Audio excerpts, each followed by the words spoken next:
All right, welcome everybody. My name is Paul Zevlin. I'm the co-chair of the Hell's Kitchen Land Use Committee. This is the November 2024 committee meeting.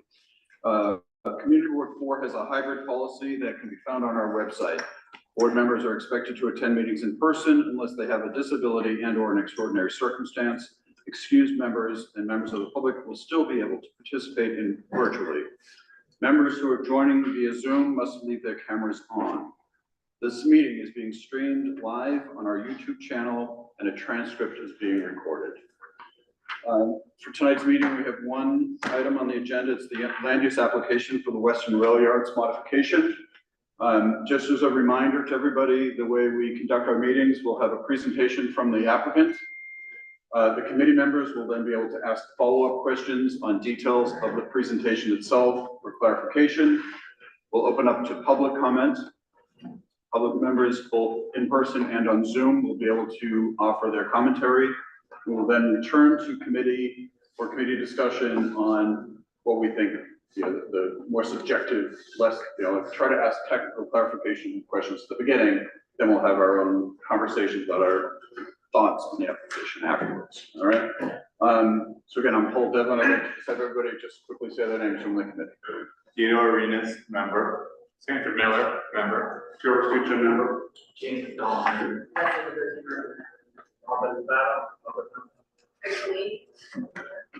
Reynolds, member. Brian Weber, public member. Brian Halls, the member.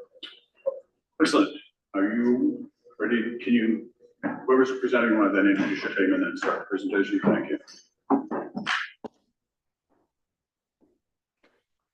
Okay, so I'll kick this off just as by way of introduction. My name is Jeff Blau. I'm the CEO of Related Companies. Thank you for having us here tonight. We're the only item on your agenda, so I appreciate everyone coming out to hear us. I'm just going to kick this off, give you a little bit of background about the company and what we're trying to do tonight, and then we'll turn it over to our team. So as you know, we have an application in front of City Planning for a change in the land use from the original 2009 zoning. Just before I get into that, a little bit, as I said, about the company. So many of you know us. We are big developers here based in New York City. We operate throughout the United States. We build retail, residential, office, mixed-use developments. And of course, many of you know Time Warner Center, which is now called Deutsche Bank Center, and Hudson Yards is some of the larger ones. What you may not know is we're also one of the largest developers, owners of affordable housing in the United States. Today, our portfolio, I think, is the largest private portfolio of affordable housing across the U.S. We are deeply committed to building and owning and preserving affordable units. And in that vein, we have never converted an affordable unit to market rate. It's something that we're committed to. I'm deeply personally committed to it, and our company is committed to it. So I put that out because I know there's lots of conversation about housing. In particular, in CB4, we have developed to date 6,000 roughly housing units to date. 50% of those units are affordable. We have another 7,000 units of development in the pipeline today. So as I think about kind of, and just to a little background, so this is my 35th year at Related. So I've been involved in virtually all of those developments over the past 35 years doing that. I was also very involved in the Chelsea rezoning that happened, I guess, 2002-03 under Mike Bloomberg and Dan Dockeroff. I was integral with Dan in kind of the formation of the High Line and the original development deal with the air rights that came off the High Line. Let me just say, there is no bigger advocate or fan of the High Line than me. I think it is a treasure here from New York. I think it is one of the most important things we have in New York City. And as I'll get into, there have been lots of conversations back and forth with the High Line. And I can tell you that we are committed to making this work for the community and for the High Line. So about our zoning, in 2009, there was a zoning plan approved that was essentially a total development square footage of about 6 million square feet on site. It was a combination of office, retail and residential and housing. What that zoning did in 2009, it was always meant to be phase 2. So as everybody here knows, we built phase 1, the Eastern Rail Yard. It's about the same size. That is all completed. We expanded that beyond Hudson Yards and built a full block to the north and a full block to the south, office to the north and residential to the south. In 2009, because we knew this was going to be phase 2, we built in a lot of flexibility. So what's in there provides for uses that are allowed, office, hotel, residential, and provides bands of which a certain percentage of that square footage has to be residential, certain of it has to be commercial. The reason there's bands is because we knew that the world was going to change over time. And so now, when we stand here 15 years later, the world has in fact changed over time. And so when we went into this, we believed that, and we went into all of Hudson Yards, we believed that the kind of highest development potential would come out of the residential, for sale units, and retail. And that we would build some office to kick it off and kind of be the loss leader to attract people to the Western Rail Yards. In fact, when we started and talked to CEOs about coming to the Western Rail Yard, the Eastern Rail Yards, all we heard was, where in the world is Hudson Yards and why would I move my company there? So fast forward 15 years later, the world has certainly changed. Hudson Yards and the west side of Manhattan has become the center of commerce and business for all of New York City. And office demand is, as much as you read about troubles in the office space, the one bright spot for New York City is new office buildings at Hudson Yards. And so, and on the other side of it, the demand for luxury for sale condominium units is not so great. And so when we thought about getting ready for this application and how could we advance the Western Rail Yards and start construction of this, we had to switch it up for today's demand in today's market. So what you're going to see today is a zoning request that is consistent with the 2009 plan in many ways. In total square footage, it's the same. In fitting within the allowable use groups that were presented in 2009, within the bands, it's the same. And so while we are decreasing the number of luxury condominium for sale units, we are increasing the office space, all within the allowable bands. And so the zoning application that's actually in front of you today is to move from 6 buildings, which were in the middle of the park, which we'll talk about, to 3 buildings, which are on the 2 sides of the development, to reflect the demand that's actually in the market today and would allow us to build. So the last thing I'm going to say before I turn it over to the team is we are 100% committed to all the commitments that were made as part of the 2009 zoning, which are the 3 main events are 324 of our 1,100 affordable units that are not yet completed. We are 100% committed to completing those units on the Western Rail Yard. We are 100% committed to the open space that we talked about in the 2009 plan, except we actually made it much better. It's in one cohesive, and you'll see all the images today, location. And then the third is to offer the opportunity to the School Construction Authority to have a school here if they so choose. So all 3 of those remain integral to our development today, and we're happy to show you kind of the whole balance of the presentation. Again, thank you for your time. I'm going to turn it over to Andy Rosen, who's Senior VP of Development at Related. Thank you. Thank you, Jeff. For the presentation for us. Appreciate your time, everyone. I know you have a lot on your plate, and you know, it's hard to fit all these in. So thank you for your attention to this project and to the whole community here. There's some pictures for that. Sure. Maybe I should go here. Yeah. Is this working? Yeah. Right. Let's see. Can you hear me okay? Give me a minute. I'm No sorry. problem.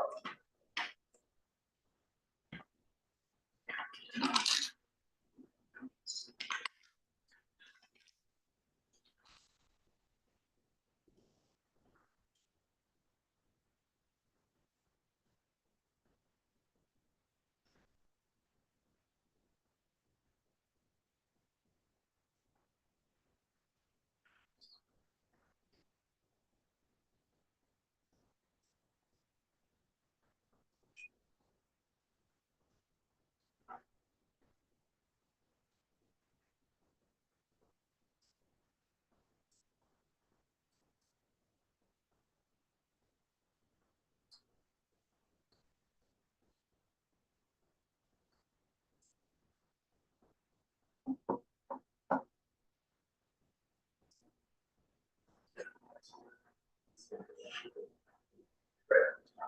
So I'll try to be brief here before we turn over to our architects at SOM to go through some technical aspects of this proposal. But here on the screen, you see an image of what Hudson Yards West can look like with this modification to the zoning. And we'll look through some of the details of what that entails. So let's fast forward. So to rewind, in 2012, that's a picture of what Hudson Yards looks like. It's a little slower. It's out of the way. Yeah. It shows up on There we go. Okay, great. In 2012, Hudson Yards, before anything was constructed over the rail tracks. Fast forward to 2024, obviously, a lot has happened. We've learned a lot through that process in terms of what works for the market, but also how to build a platform over rail tracks. It's a complicated endeavor. The cost of that is significant. The logistics of that are significant, and we've learned a lot about what's involved with structure there, what's involved with the mechanical systems, and the cost of that has gone up considerably since we first imagined the project back over 15 years ago.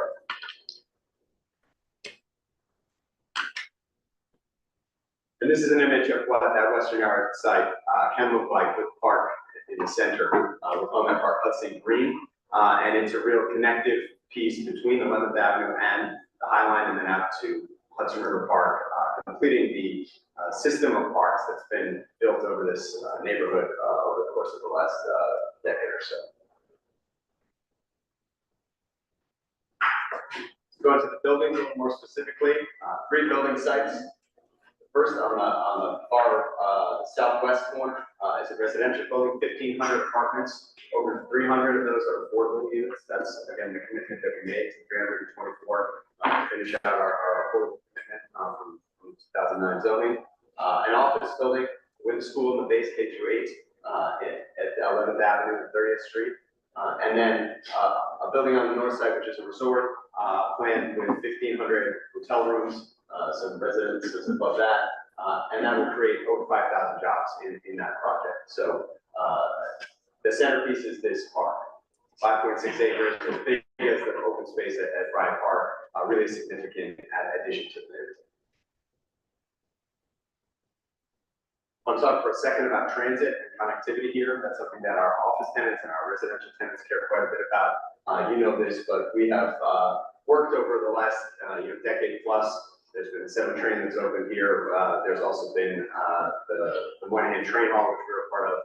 All of that connectivity to regional and local transit, the ferries over at 39th Street are an important part of the plan to make sure that this is a transit-focused development and one that really has access for all the needs of arrival.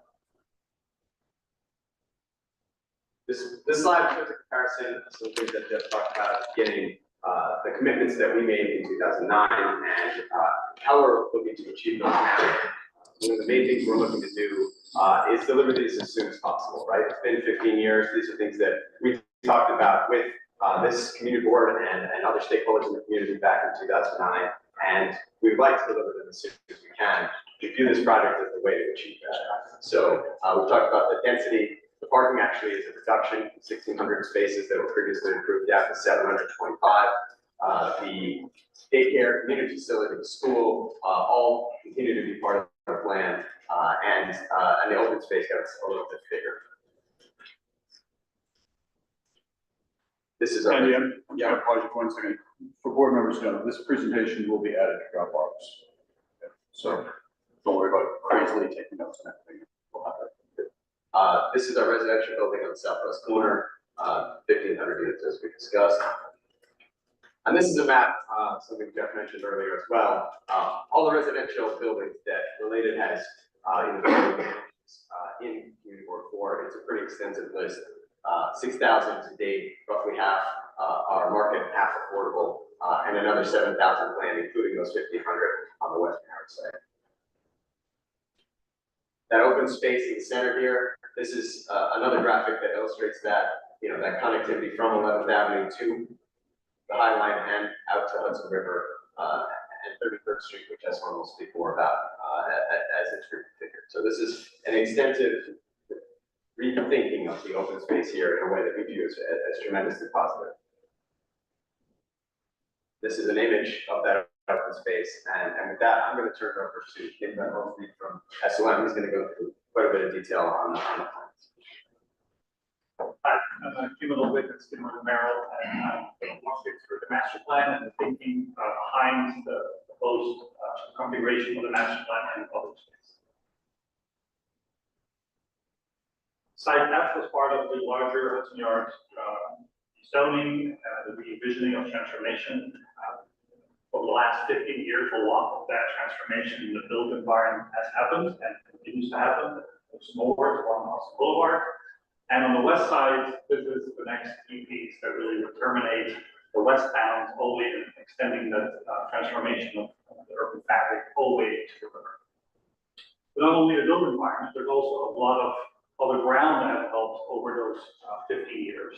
From the High Line fully complete and becoming kind of a vision that around the world people are attached to and want to replicate it, to the Hudson River Park, to the Eastern Yard Plaza and the Hudson Boulevard, just a series of pocket parks, Midwalk, to the transit improvements, Northern Train Hall, the 7 Line, and even public spaces that we didn't think about, like the High Line connector, to connect the High Line with Manhattan West into Northern Train Hall, really creating a seamless connected pedestrian experience for the larger day. So when we started thinking about the site, which now looks like it really are for 2/3.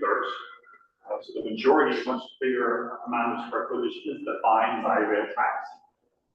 2/3 in the north. The southern side has a Highland going through and now also has a gateway tunnel being built. So way more constraints than the Eastern Yards.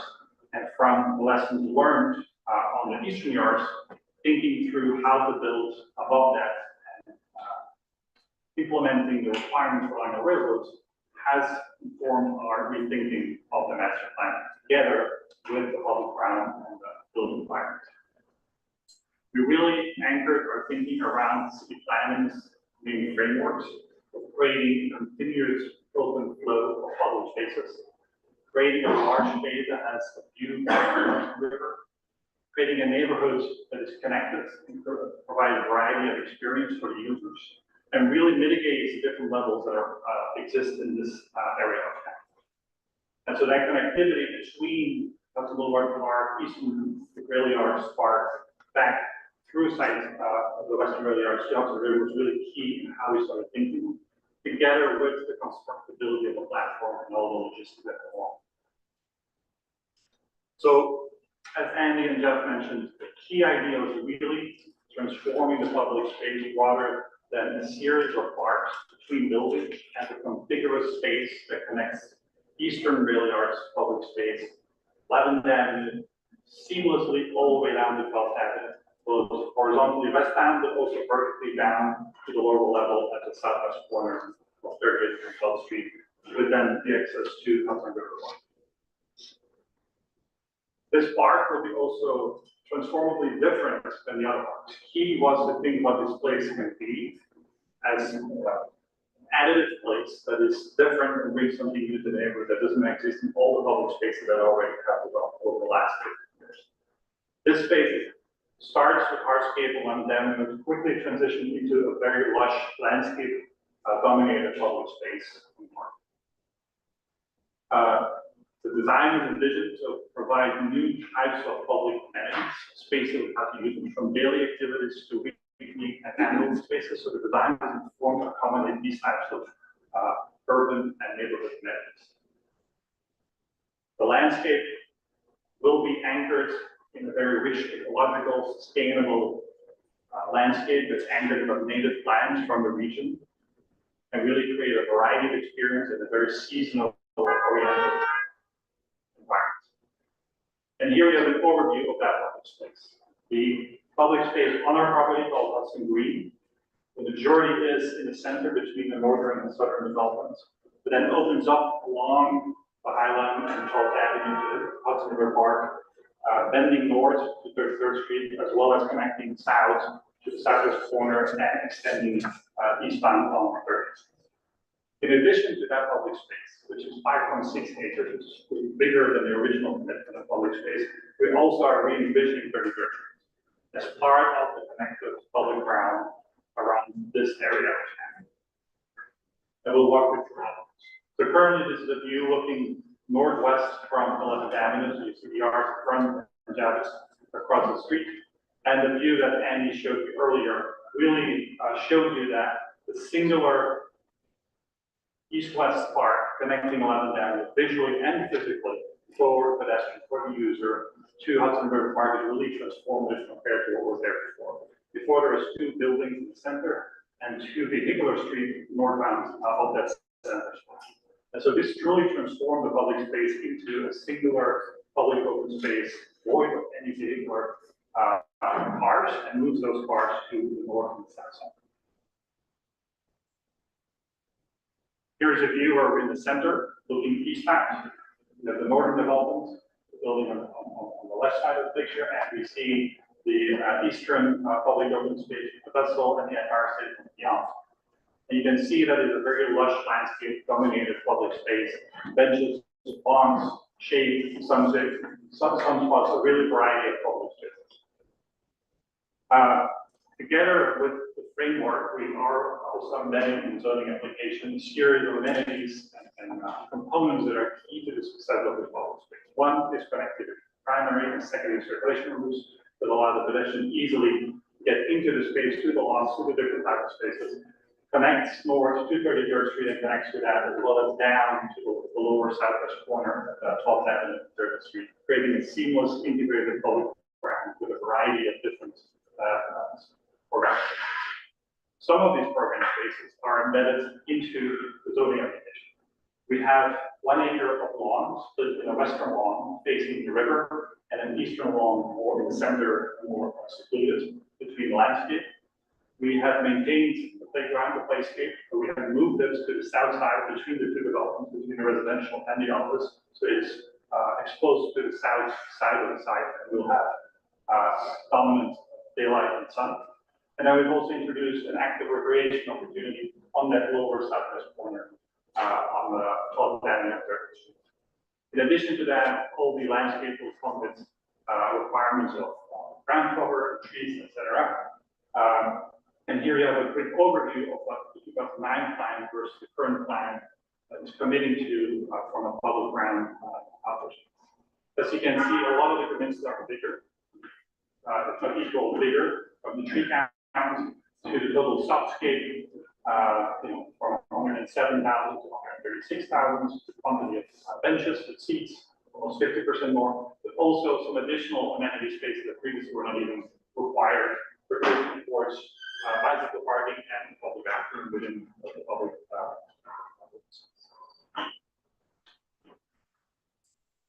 Here is a view in the center of the western lawn looking westbound, and having that connectivity with the city was envisioned with the rivers. If you're in the park, you kind of really see that great vista back to the Hudson River and the opportunity for activities with that larger flexible parking space.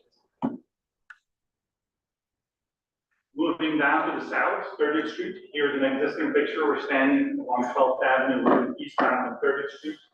You see the highline on the left side, mostly the construction work as part of the gateway tunnel. And that can be transformed as part of this vision. On the left side, you see a hint of that lower Hudson Green zone triangle on 12th and 30th Street with lush greenery, dark park, and some recreational space. Also a very broad public ground sidewalk with trees, 10-foot sidewalk, and a 15-foot zone for seating, landscape, etc. Very much in the same spirit as the original plan. Here, that same street, and now we're standing on 11th Avenue looking westbound. Again, the high line with the gateway construction on the right side, and how that will be transformed into really a one-of-a-kind sidewalk improvements that is very much in line with the original 33rd Street corridor framework of public space.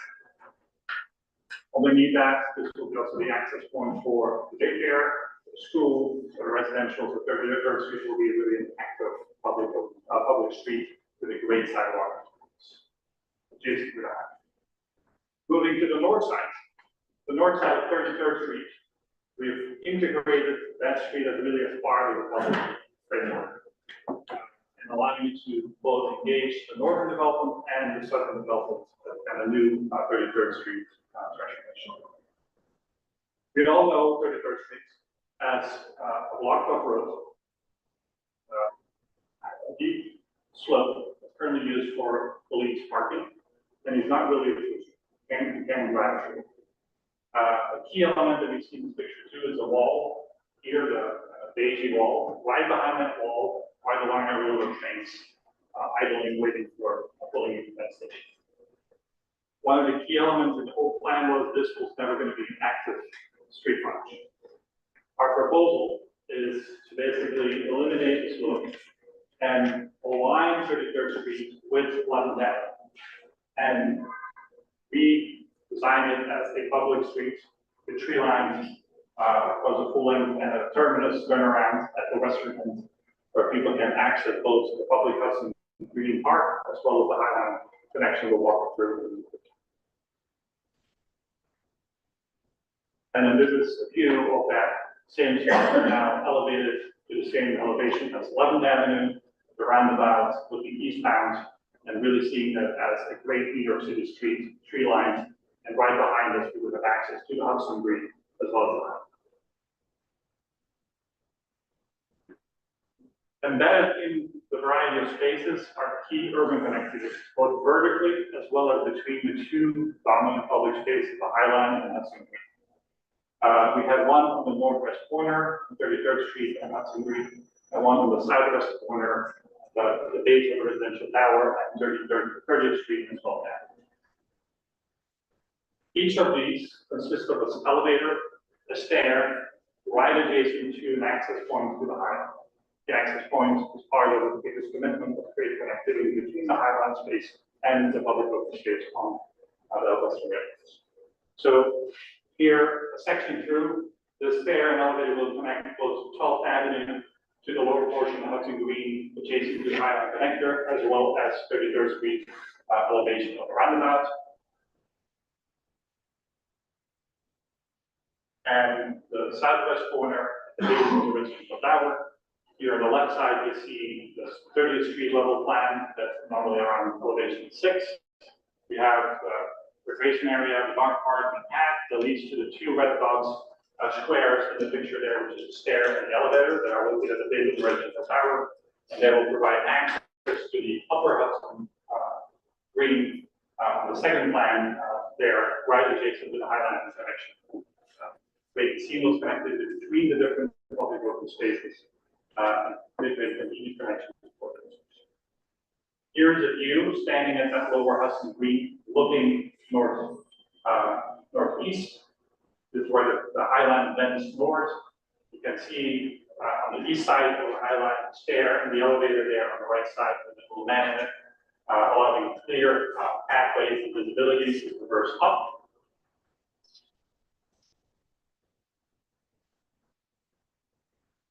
And then this picture shows you we're standing on top of the Highline.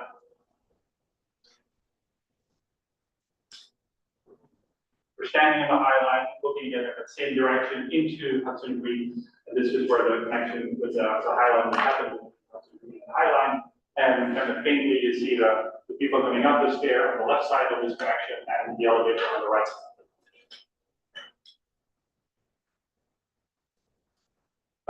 We met with the Highline a variety of times, reviewed some of the plans, and they had some suggestions as we reviewed our progress.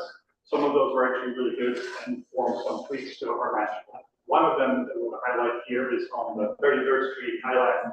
Originally, between the office building and the residential tower, there was a large building for one rail infrastructure that really created a 10-foot wall adjacent to the Highline that has a lot of loopers for air intake and exhaust. They asked us, like, that's not the greatest dialogue between these two buildings, can we mitigate that? We ultimately were able to move the whole line of infrastructure building and move it into the podium of the northern zone. That allowed us to really create a seamless dialogue between the Highline, people who are around there, and a digital connection with the people and the larger Hudson Green to the north. And here is a picture of that experience as we walk westbound. On the right, you see a little hint of the office building. There's a school in it. We're looking into Hudson Green and kind of really creating that visual connectivity between the two public spaces. And the residential tower on one side. So that framework obviously creates a new construct that have embedded into our zoning application. We basically are going from a series of parks that are embedded between buildings to a singular contiguous public space that connects between 11th Avenue and 12th Avenue. Previously, there was 2 roads going in between all those parks, and each having a roundabout. Now, all the cars are pushed down to 30th Street and 33rd Street. We went from 6 building sites to 3.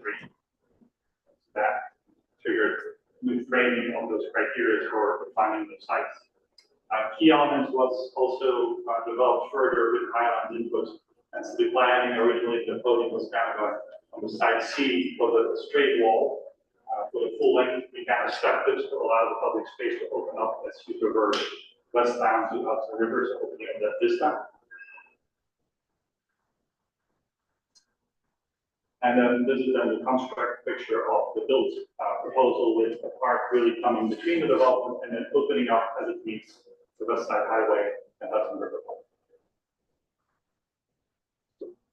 This construct, on the left side, you see the original 2007 bulk framework uses. In our application, you see 2 proposals. The top one is our proposal with 3 buildings. 2 on the south side, a residential tower in yellow, a office tower, a school at the base in blue and orange. The southern development, and on the north side we have, as a proposed proposal, a hotel resort on the north side. The alternate scenario, also in the application, is an alternate for the north side of the development. The south side is exactly the same. We still have that residential tower. We still have the office with the school on the south side, no difference.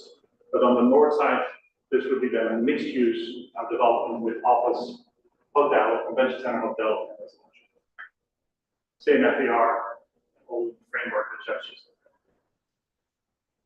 So let us walk you through the different bulk frameworks for each of those sites. Site A, the southwest corner, the residential tower. It has specific locations. Its build zone is 80 feet off of 12th Avenue, 22 feet north. It has a maximum footprint for the tower within that zone of 20,000 square feet, and a maximum dimension of 250 feet in any direction. So again, while the box is a little bit bigger, the footprint of the tower is actually much smaller. There's a lot of complexity there to try to work around the island. And so this framework will commit to a fixed footprint that allows flexibility as we develop the details of that project. As we go down, just like the previous framework, the zone 50 feet above the high line is different right there. There is a maximum of footprint on the west side, indicated in orange here, of 700 square feet, which matches the previous framework. And on the east side of the high line, we have a 14,500 square foot maximum. This proposal currently actually has less coverage over the high line than the previous 2009 design. Another element that we kind of tweaked as we mentioned high line was originally this residential tower was pushed further south to kind of maximize the space in the center. But the key feedback from the high line was to make sure that the experience walking down the high line westbound was clear of the building. So we kind of shifted the building further north. So none of the buildings footprints at any height can be closer than 50 feet north of the property line, so that we maintain this stock for the and then here, you can see that this stock the high line curves sideline underneath the building and maintaining the same commitment of maintaining 50-foot clear space where we traverse or we're building over. Side B, the office and school, on the southwest corner of the overall site, southeast corner. On the left side, the criteria is for the site and podium. So again, we're maintaining the 5-foot sidewalk widening, previously committed. The side boundaries of the site are 310 feet west and 213 feet north-south, offset 22 feet of the southern boundary. And then the tower that sits on top of that with a street wall height between 60 and 150 feet, And on the right side, you see the framework for the deck. On that, maintaining setbacks on the east and west of 15 feet, 10 feet on the south side, and a maximum footprint for that office tower of 47,500 with maximum north-south. If we compare that footprint at the base, the key element that I was concerned about was what is the relationship of the buildings to the height. So this proposal actually reduces the east-west dimension of the building right adjacent to the high line from what was maximum 430 feet to the school was in the previous week to 310 feet of which a reduction of 120 feet of overall east-west dimension, and allowing that permeability between the two buildings that we saw in that picture with the playground and the visual connection between the high line and the house. With that, the podium is up to 150. In addition to kind of the general framework of the podium, we also have reduced as a result of that dialogue. We have committed to recesses on the east and the west side for the first 35 feet above the island. That's again further reducing the kind of length of the facade to 280 feet, and also committing to 80% transparency of that facade. As well as from that perception, the standard guideline for building relationship with the high line is a 5-foot setback, which we're following the residential tower. But here, with this longer building facade, we're also committing to, in addition to the 5 feet, putting the majority of the facade at 80%, 10 feet further back, and create more relief between the building and the high line. Moving to site C on the north side, again, this is a building that flanks now the level 33rd Street, so we can have access and have up to 3 buildings on a podium up to 150 feet tall. And as I said earlier, the western profile was sculpted to break out the scale, but also create opening, kind of opening up the public space as we move over to the street. The 3 towers on top of that will maintain an 80-foot separation. And there's a maximum footprint for that as well of 49,000 square feet with north and south, east and west dimension.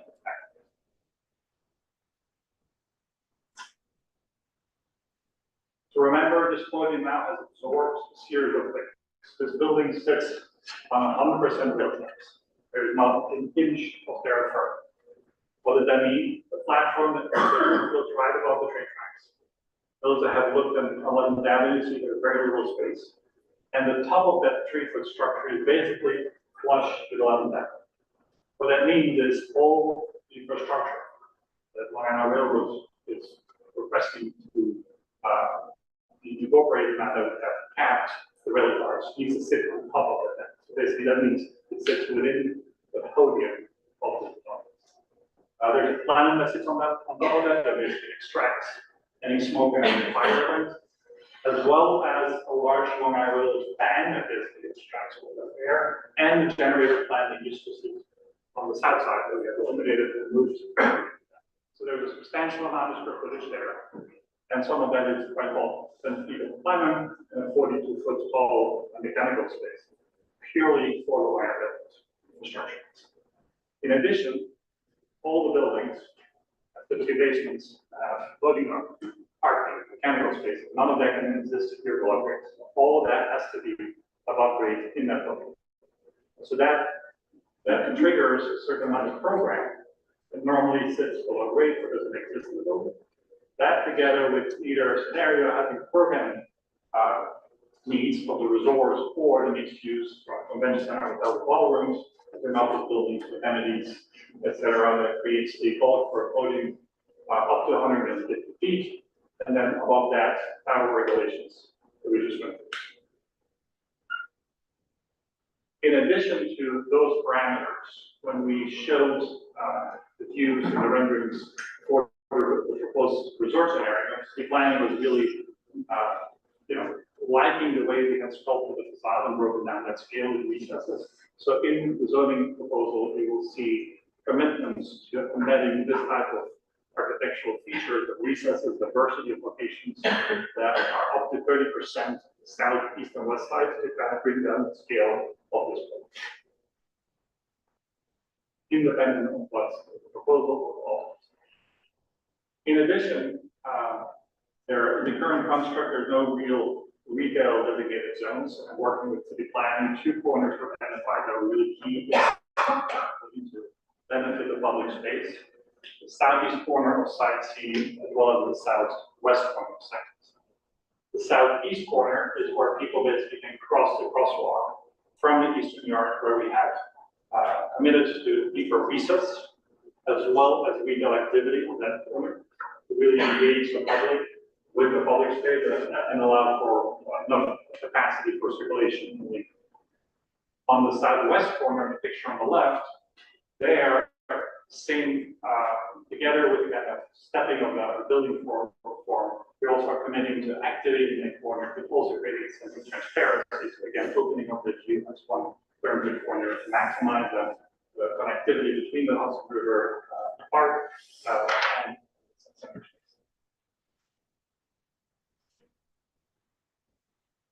Which here kind of ends the kind of overview of the design, kind of vision, the view of the west town again. You see the Highland view in the foreground. You see the Hudson Green between the north and south developments, and how that public space of Hudson Green kind of flanks north, west of the Site C development, as well as lingers on the right side of the picture between the residential.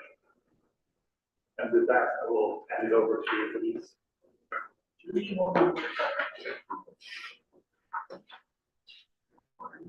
Good evening, I'm Elise Wagner, I'm a partner at Frame 11, and I'm going to talk to you a bit about the land use actions that are before you. So the application that is before you today is the portion of the proposed project that is subject to city regulation. As you probably know, last spring, the city approved a zoning text amendment that determined that a gaming facility was now a permitted use in the city of New York. Previously, gaming facilities had not been permitted. But what that text amendment also did is it said that for projects like this one, where an application will be made to the State Gaming Commission, that gaming license is subject to state approval and not city approval. So in a sense, it's almost like a black box for zoning purposes. So what is before you today is the proposed project without the gaming facility and the alternative scenario that Kim described, where there would be alternate development on the north side of the site. So on the south side, the residential building, the office building are the same, the open space is the same, but for the proposed project, the gaming facility is subject to state regulation. So on the north side, we have an alternative scenario here that is subject to zoning, which includes a podium as well as a hotel, office building, and residential above.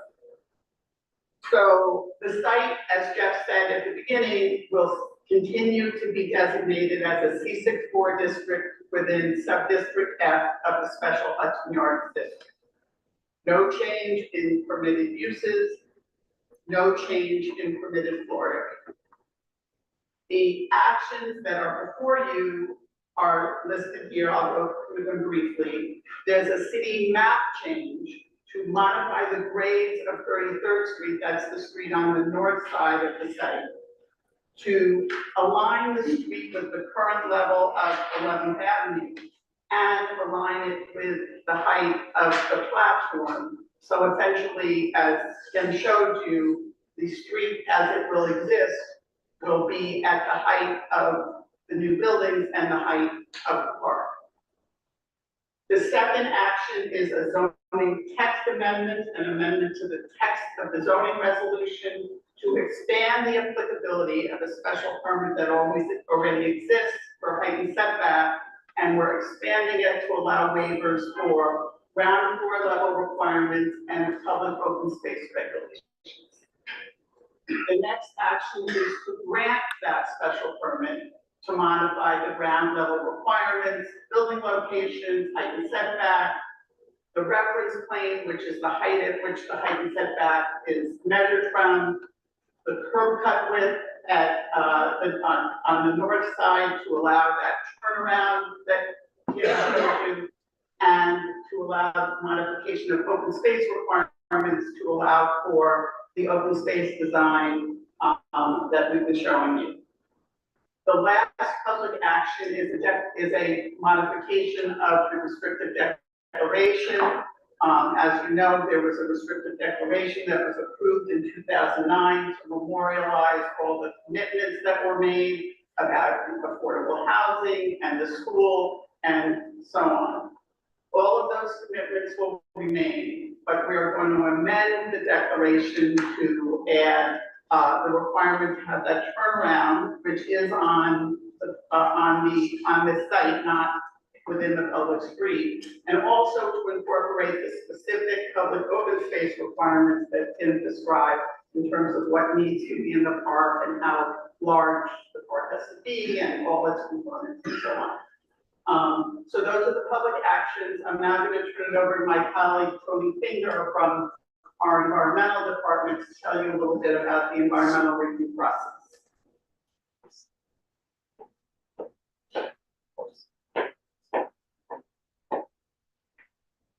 Hi, everyone, I'm Julie Finger from Sim 11. So the draft environmental impact statement analyzes two with action scenarios for the expected build year 2031. That's the previously described proposed project, which includes historic reclaiming, as well as the alternative scenario. The EIS is comprehensive, and unlike the Europe application, it considers both of these with action scenarios because the draft EIS will be used for the state licensing process. Under city environmental quality review seeker, with action scenarios are compared against a no action condition. The no action condition is what can be built as of right on the site absent the proposed action.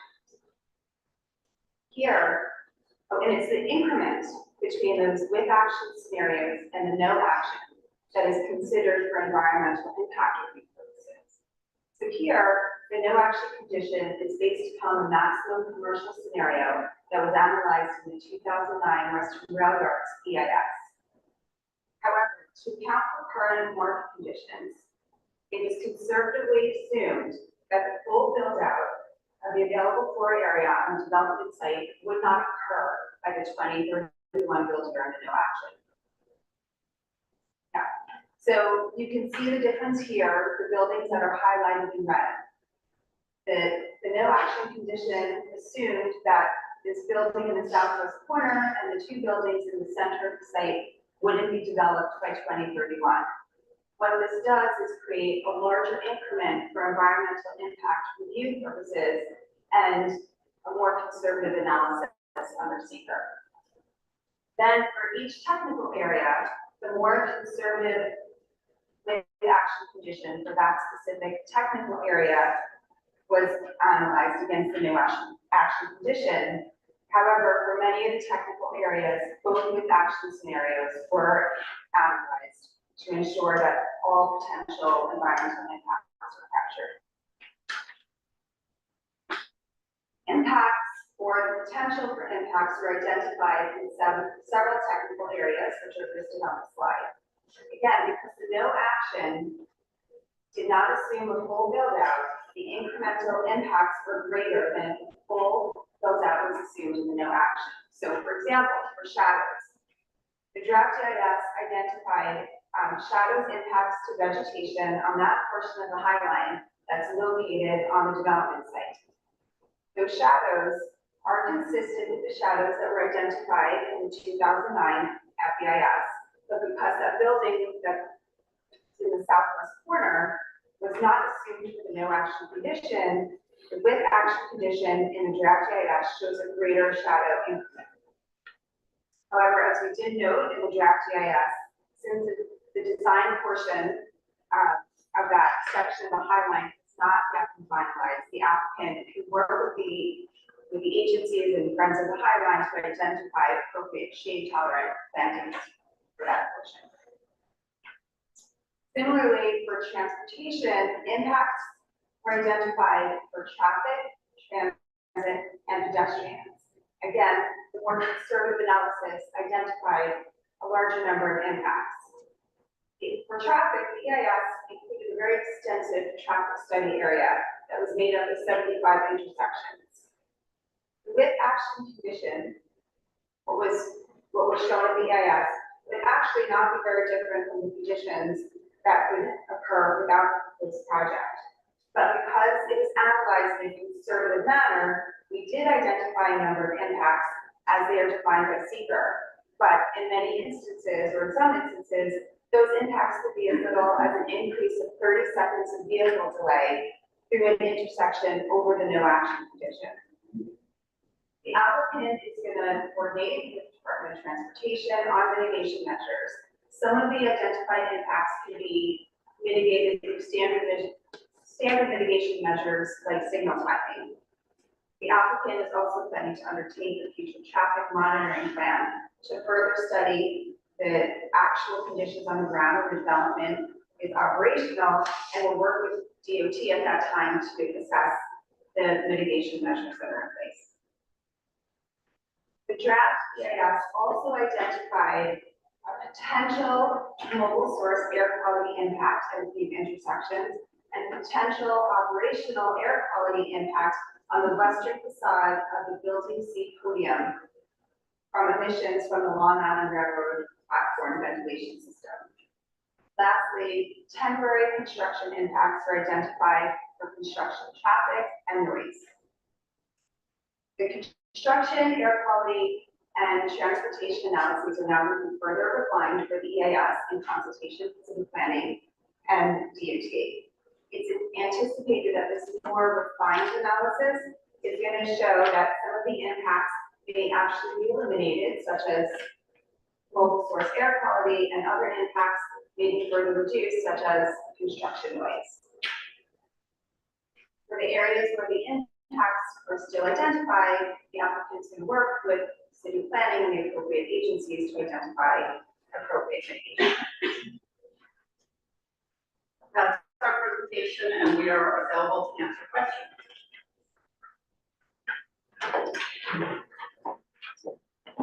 All right. As I said, we'll start with committee questions on technical issues, then we'll move to the public, and then we'll have committee discussion on our next steps. So, going around committee. Rachel. Yeah, on the last, first of all, thank you for the very extensive presentation. On the last point, you mentioned about identifying the mitigative steps.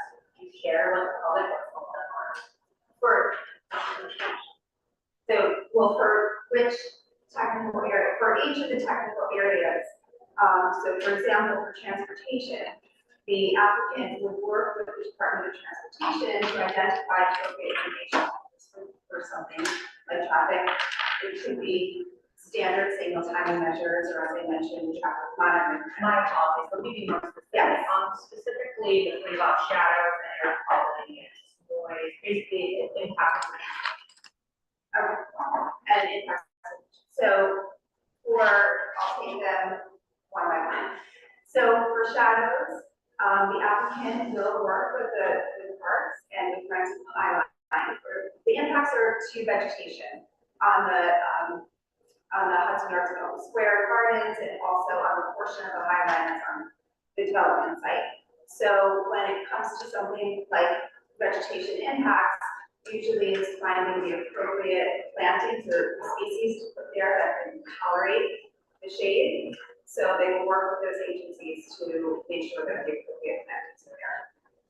For air quality, those analyses are going to be further refined. So for example, for mobile source air quality, a more refined grid analysis is going to be done. Some of the assumptions that were in the draft IS were actually correct. And some of those impacts, one of them may be mobile source air quality, may actually be eliminated when we get to more granular analysis that can look at things more specifically. construction noise. Again, that's another technical area where the analysis is going to be more refined. So some of those impacts may actually be reduced. And then the applicant will then work with city planning for any impacts that remain to identify appropriate mitigation measures. We listed some potential measures in the draft GIS, and for example, for residences that may be affected, those affected facades may be offered storm windows or an air conditioning unit to help allow for those window conditions and maintain better interior results.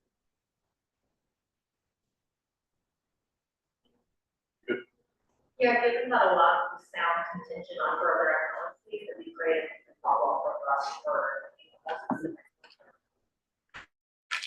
Right? Thank you for the thorough presentation. Thank you for bringing your architect here. And I have a question about West 33rd Street. That will be brought to approximately level with 11th Avenue. I understand that. What is occurring on the underside of that? That is that level 12th Avenue, is that under subterranean access? Does that still provide access to marshalling yards? And 11th Avenue, as you identified, 33rd Street is currently blocked off and walk off for a number of years. That houses vehicles for the transit department and the transit. Will there be parking on the underside of that street? Or So, yeah, sorry. So the road is going to be built at the same level. Right. One of the criteria for DOT is actually to make it work. So it's not a house. so it's going to be So solid. it's going to be solid ground. Reposition that for the majority all the way up to where that road connection is here.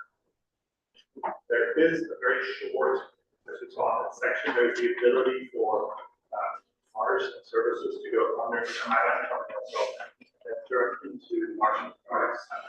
So the ability for service access is maintained for that over. And also serve as there is actually an existing one, our railroad access point. Yes, So be maintained. And so the pedestrian experience on 12th Avenue, I believe you mentioned there'd be an elevator and I'm assuming staircase there as well. How does that interact with the traffic access on 12th Avenue? So those two stairs will allow you to go down. We create the most pedestrian friendly zone, where there's a sidewalk, so it allows the ability to go down there if one wants to. There will be a crosswalk.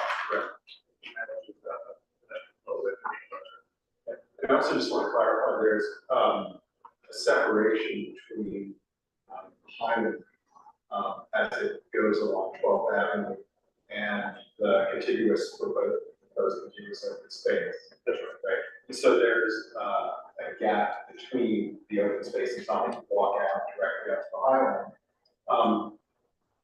That area which is currently open to 12th Avenue, does that remain open under the highway? Or will that be so the train yards? Are you talking about the vertical? I'm talking about the vertical elevation if you're standing at street level on 12th Avenue. Right. So currently there's a wall. Right. One railroad will be rebuilt there to a flood wall. Okay. That's what All right. Well, thank you. I have one other question. It was about the large document result. It says that the proposal and the alternative would be a 66-month project approximately with anticipated completion of 2021. If no action is taken, is that no action proposal also anticipated for completion in 2031, or does nothing move forward on that site?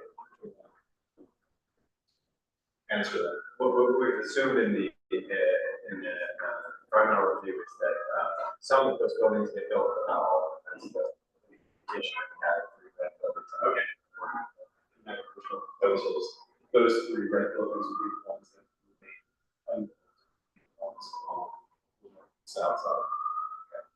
Just for, remind us all, those three red buildings in the center, current 2009, what were those buildings slated for? Those residential buildings? Those are the luxury condos. Luxury condo buildings, okay.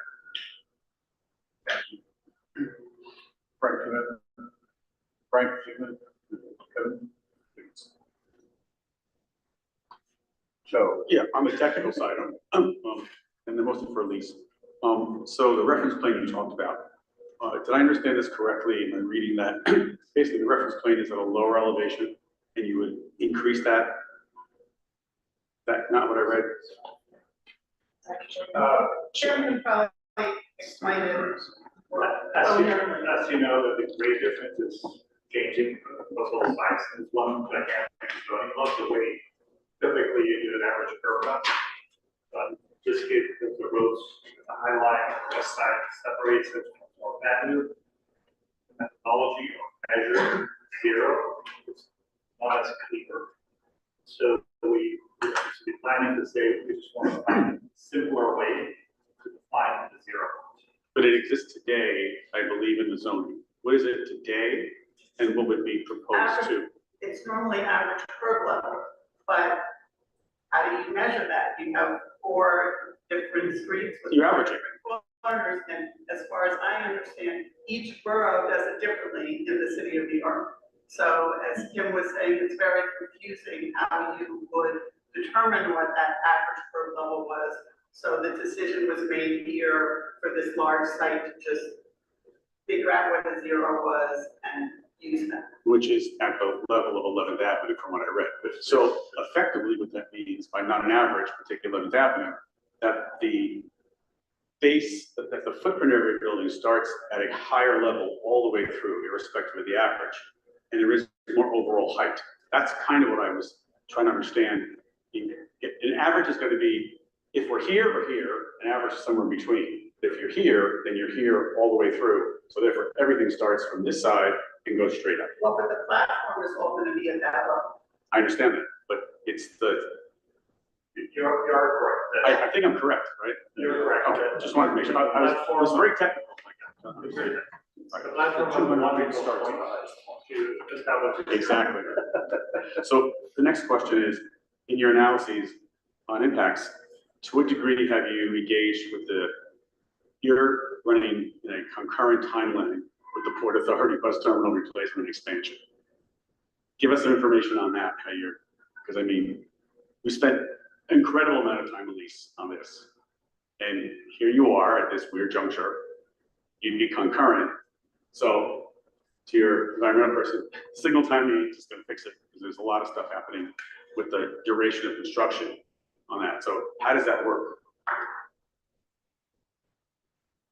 I can't remember specifically, but when in an environmental view, we do look at no-build projects that would fall within our area, that would be developed within or by the middle year, and we look at them within a certain radius. So I don't recall specifically, we have to get that information to you. Port Authority fell in that radius, and within. You're in the exact same study here. Right, it's in the same study area, and I think phase 1 of the Port Authority is 2030. No, the whole deal is 2032. It's a 10-year construction. Right, so it's 4 years for the first phase. 4 years for the first, yes. Right, so then we would have taken the first phase. I mean, as you know, the people in city planning who were reviewing the EISs, it's, you know, it's the same people. Now, the Port Authority EIS was a federal EIS, but city planning had that EIS. Yes, they realized. At the time they were reviewing our materials, so it certainly was taken into account, but. It is. And I have the no-build list here, it was. Yep. Right, I just think that in the non-abstract but functional portion, if this were to be approved, there would be 2, I'm not gonna call them major, monumental construction projects happening at the same time between 30th and 41st Streets. between 9th to 11th. So that's a whole different idea of impact, right? Yes, but it was factored in. So the traffic analysis did factor in that the Port Authority was one of those no-build projects. So that all has to be considered when we Keep look saying at no the- build. I'm sorry. Keep saying no build. It's a project that is considered to have to happen whether. Yes, gotcha, I understand. So in the with action condition, it is considered. It's considered in the background, it's considered to happen by that build year, so it's factored in when we. So I just preach it. Construction analysis, Yes. it would have been taken. Yes, that would have been. So I just bring to your attention that in the Port Authority EIS, there were like, I don't know, 25 unmitigated intersections and all sorts of stuff that's gonna happen. 29, there you go. 39 unmitigated. So I'm assuming that that 39 unmitigated gets added to, it's additive, whatever you're doing is added to that, right? That's correct. Okay, that's what I'm trying to pull together. The next thing is, please help me on this. There's a table in here that talks about an increment in square footage, right? And it's a 1.2 million square foot increment. From the current plan, the approved plan to the future. It's table S1 on page S13 in the summary. Is this in the EIS or in the? This is the executive summary, just listed everything out. So, in other words, the no action, meaning the current plan is Oh, five. the no action versus the, yes. okay. Right, current, no action is 5 million square feet. The proposed action is 6.2 million square feet. Correct. They're all both within the C64 zoning, correct? Right, but the no action assumes that 3 buildings are not getting built because Related felt that from a market point of view, those would. Oh, it's not really be a built by timing issue. 2031. It's merely a timing It issue. actually, all that works to the. No, negative to the, gotcha, analysis. it gives you more Makes the impact and, Bigger impact, again, trying to understand this. no changing from the zoning. Right, we could have said, sure, they'll all be built by 2031, and, I said to Andy, are you willing to say that? And he said, no, because That's a it's good not realistic. So my last technical issue is, I've heard the architect, first of all, you would think that we're getting a park plan to hear honestly, and it's not, let's just be realistic, it's conversion from a mixed use, predominantly residential, with condos that can't be built today. By the way, I just want to say that for those of us in the board leadership who were at the briefing on 29th of October, we got a good background understanding this whole, what works, doesn't work, the construction plans, the additional regulatory issues with Amtrak, that was very helpful, right? But I did mention before that I thought that meeting was 60% excellent, bringing information, and 40% selling us on where to go. So I will say again, on the environmental side and the architect, I would recommend you stop saying there is no impact except on the vegetation. If things are going to be in shadow, people are going to be in shadow, and the users are going to experience this open space in Hudson Yards, in the, what is it called? Jeff, what's your? No, the other part that you have already. Eastern Railroad. No, but that open space. Plaza. The plaza, in that plaza, it's just, in that plaza, in this new thing, and on the High Line, that there will be an impact. So people will actually be using it, and it's not just about planting things that require more shade. People require less shade. So I just want to say, from a pitch point of view, it just struck a lot of us. I can tell by my colleagues, like, oh, it's going to be shady, so let's make sure. No, I think that's a problem. Also, I know that you really talked a lot about the High Line, so that's obviously a concern, because that's a concern. We know this. I have other comments. So just, let me just say Yeah. that what we were saying is, yes, there's gonna be shadow, but there would have been the same amount of shadow on the High Line under the 2009 plan. That was the only point we made. I understand what you're saying. We should acknowledge that there will be shadow, 100%. And also on Hudson Green portion, which was not going to be to this degree. That's the sense. There's an increment, right? I'm not saying I'm not quantifying it whether it's major or not, but there is an increment one way or another. Is that correct? Yes, there's an increment, but what I was trying to say is that the increment's actually greater because we did not assume a full build out with no action.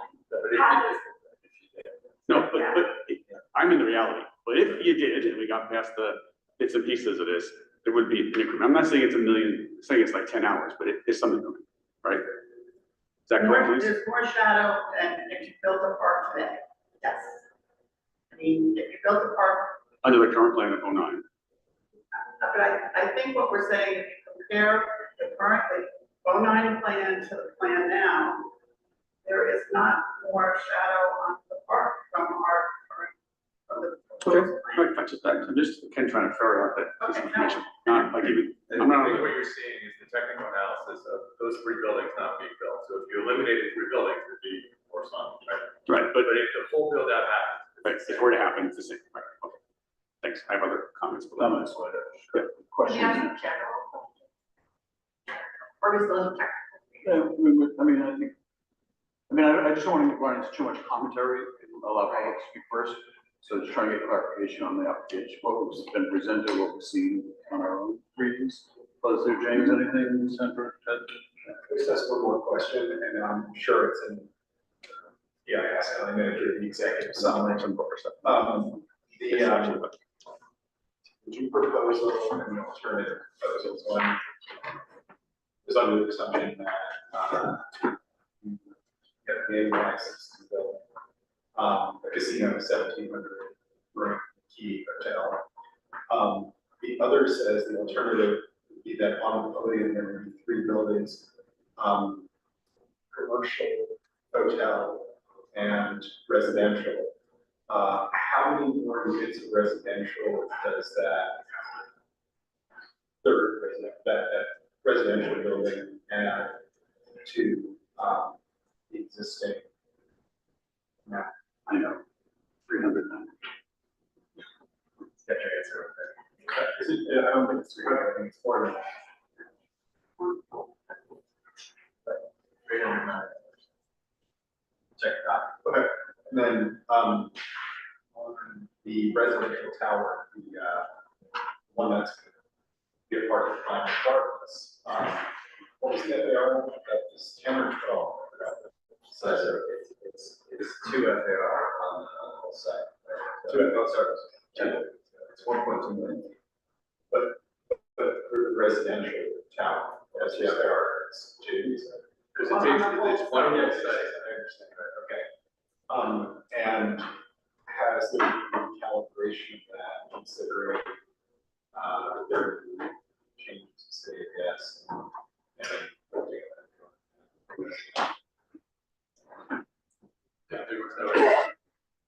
It doesn't apply, okay. Go ahead, Rachel. Okay, I have 2 technical questions and 1 general question, so bear with me. So for the Highline, actually, so part of the Highline will have a bit of accessibility, or I'm sorry, let me rephrase that. So part of the Highline will not be accessible during the construction, and there will be alternate staircases established for that, right? Is that ADA compliant? Are we for that will be? Will there be nearby ramps or elevators? I think you still need to work through a plan, with the park department to sort through what that is. If that was on your radar, that would be really great, because it's a treasured destination for a lot of us. And then the second question is, you mentioned in your presentation that this is a transit-focused project, connectivity is important, but the DEIS notes that to allow for the construction, LIRR would be granting track outages to allow for consistent maintenance, and that'll temporarily remove tracks from LIR services. So how are we going to minimize disruption to an already limited track space? That's something that we did very successfully on the Eastern Yard project already. So we have a lot of experience working with Line Railroad on the track outages to make sure there are no attacks to any operations trains. That's obviously the first preference. So we're very confident. So they basically gave us 4 out of 33 tracks at a time, and most of it was at nighttime.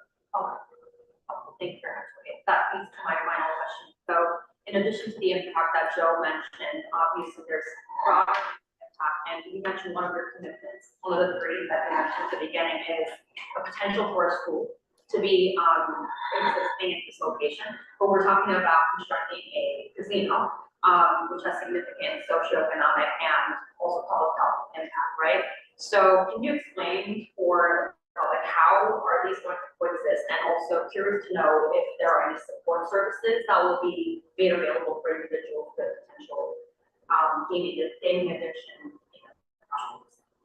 So I'm gonna answer on the school, and then I'm gonna ask my colleague colleague to answer the second part. The school, just to put locations, the school's on 30th Street, down at a lower elevation, so essentially below the high line, below the platform, there's no access off the platform, out of the park or the platform. The gaming entrance, the resort entrance is on 33rd Street, north side. Right, so you're basically north side of the building, so they are separated by 3 full blocks. And as far as operations and Good evening, I'm Natalie Brown, and I'm with WIN. For problem gaming, we'll have a robust program with education. There'll be exclusionary programs where you can enroll to basically not be allowed to participate in gaming. And we will work with state resources and other community partners on developing problem programs. We also do education for all staff, both when they're first hired and on an annual basis, to recognize the signs of problem gaming, so that if there's patrons that are exhibiting those signs, it can help offer resources.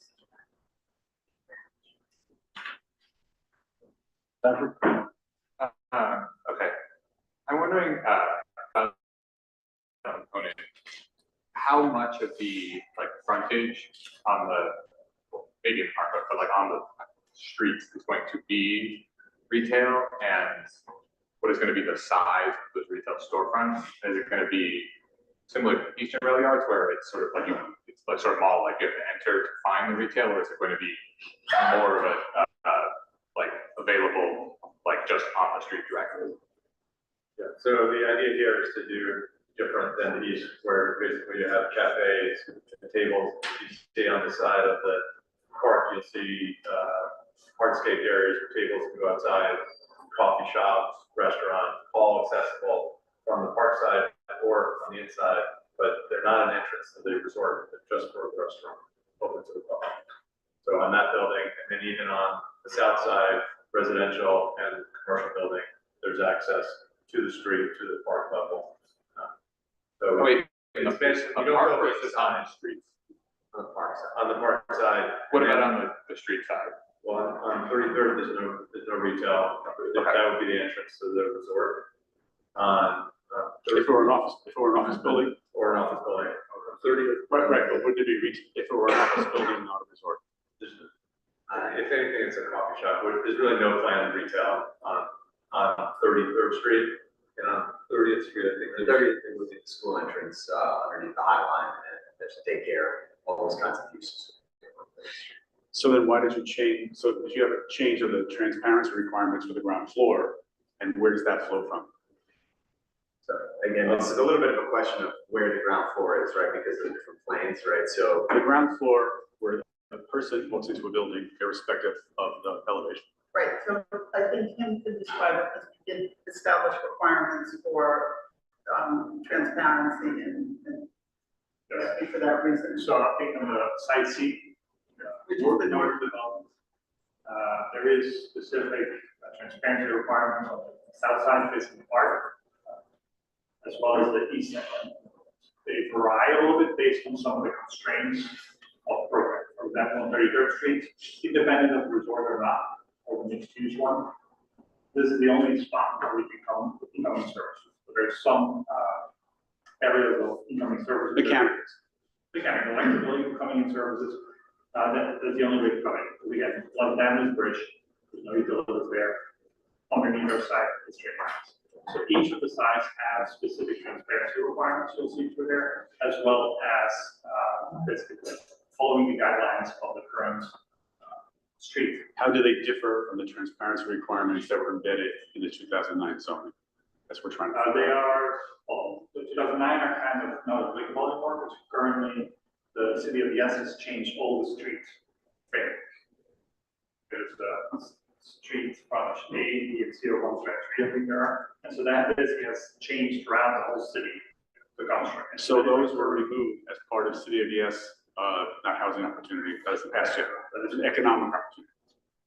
Is that correct? I think what you're maybe referring to is the big transparency move we made on the office tower on the south side. And that was essentially done so that if you're at high line level, you're not looking at a solid wall. I was trying to find out what That's the main, what applied to. that's the main move. So transparency goes higher than what's required by any zoning across, so you can see from the high line through the lobby, essentially of that building to the park. Just for clarification, when the zoning was adopted in 2009, there were transparency requirements. I don't remember exactly what they were, but that was throughout Hudson Yards prior and then it extended to Western Rail Yards. So those have been modified through City of Yes. As part of City of Yes for economic opportunity, yes.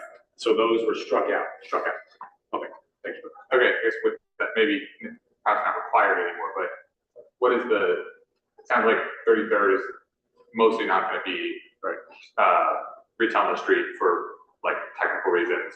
On 11th Ave and on 30th Street, is it going to be like you walk by and there's 10 businesses, or is it going to be maybe transparent, but is it going to be retailers or something else? On 33rd Street, there's entrances to buildings, right? It's a mixed use, there's residential, there's a hotel, and there's an office, different activities. Sorry, if you kind of speak up a little bit. You can't be heard on Speak speaker. a lot, okay. On 11th Avenue, there will be entrances in an office or in the resort with some retail too, as you saw in the corners. On the park side, there will be lots of activities with very designated corners that we have identified. And on the west side, we also have transparency, and you'll see that in the drawings in the urban design notes on the site. So they're all kind of outlined there. That's probably also in the metric. I think the other answer to your question is it's premature for the developer to really decide at this point how big the retail spaces are going to be. I mean, it's really, as Jeff said, there's probably going to be coffee shops and other things like that, but it's too early to know. At least a large store or a smaller store. at a different manner. I think the issue here is we do not want this to be turned inward and away from the street. We agree, and I know you agree, because I wanted to put it out there. So on 30th Street, the idea that there's a school entrance at this entrance to that entrance, schools do have retail in the ground floor when you get to the mixed-use building. It's not a new idea. So I think we're gonna definitely know. Why don't we look at it? We're gonna know if there's any space left between the entrances. Needs to be friendly to the street, not inward. There's not gonna be any solid walls, so let us see. But we don't know that. I mean, city planning was particularly focused on what was going on the park side. I'm happy for them, the streets where people actually live. Yeah, no, I understand, and we certainly can look at that for a second. I have a few questions myself. On the green space, you showed the map of the green, and the walkway, so you didn't show any FDNY access. I know there was a problem we had in Eastern Rail Yards for the public space, and now there's essentially traffic and taxi minimally through the middle of that complex. What are your plans for FDNY access on the Hudson? We have talked to FNY, we want to continue to do that. The 33rd Street access is designed to allow for fire trucks to come in around, so it's part of the equation, and then the access is also 11th Avenue for the park, as well as 12th. I'm hoping for not a repeat of what happened in Eastern Rail Yards, with public space being consumed by now a limo taxi. So let's pay attention to that as we move forward. On the alternative plan, site C, the three towers. On that, so that we eliminated the street, so there will not be any streets that are visible. Now, whether or not it has to be made so that a fire truck could get through in an emergency, that might be the case, but from a visual perspective, it's not going to operate like the Eastern Rail Yard street. I suspect that a 200-foot tall building that is the equivalent of a city block, FDNY will require access from the southern side of that building. From both sides. So I'm saying that if that's the case, that would be obviously. But it's not, I would appreciate seeing where the It won't be a street that exists on Eastern Rail Yards where cars and vehicles can go. On alternative plan site C, can you give us the height of the tower comparisons between proposed action of one tower and then alternative plan of the 3 towers? What are the differences in heights of those alternative towers? They range, the office tower will be around 1,100 feet. You gotta speak louder for the microphone. I believe they range between 1,100 for the office tower you saw there, and it steps down to about 900 and 600, but I can confirm those numbers, so those are kind of the range. And the hotel with the 1,700 piece, how tall is that proposed? That is, current zoning about 12 months. Okay, thank you. And I can confirm those numbers. Okay, and I'm sure it's in the reading some paper I have, some of this. The discussion about moving the LIRR structure north from the south corner to the north, has that already occurred or is that planned to occur? That's planned, that infrastructure, right? Is that infrastructure is planned? But because one of the conversations we were having previously, I don't remember when we had this conversation, the proposed action plan now, site C, is a bigger building to support Long Island Railroad infrastructure underneath. But if we don't move the Long Island Railroad structure from the south corner to that section, could we reconfigure site C without that in there? The issue is that that location is within the floodplain, right, at the lower level, so we can't move it higher up. It also solved the Highline's concern with the wall against the Highline. Thank you. The city map change, is that a separate application to DOT or is it through our It's application? a separate ULURP application, so you should have received both of them. It's a mapping ULURP. So it's two. Yeah, they're Okay, not so two ULURPs. It's like the one we got on the 4th, the mapping of the 41st, that is separate action. So separate action. In the DEIS, I did have a chance to read some of it.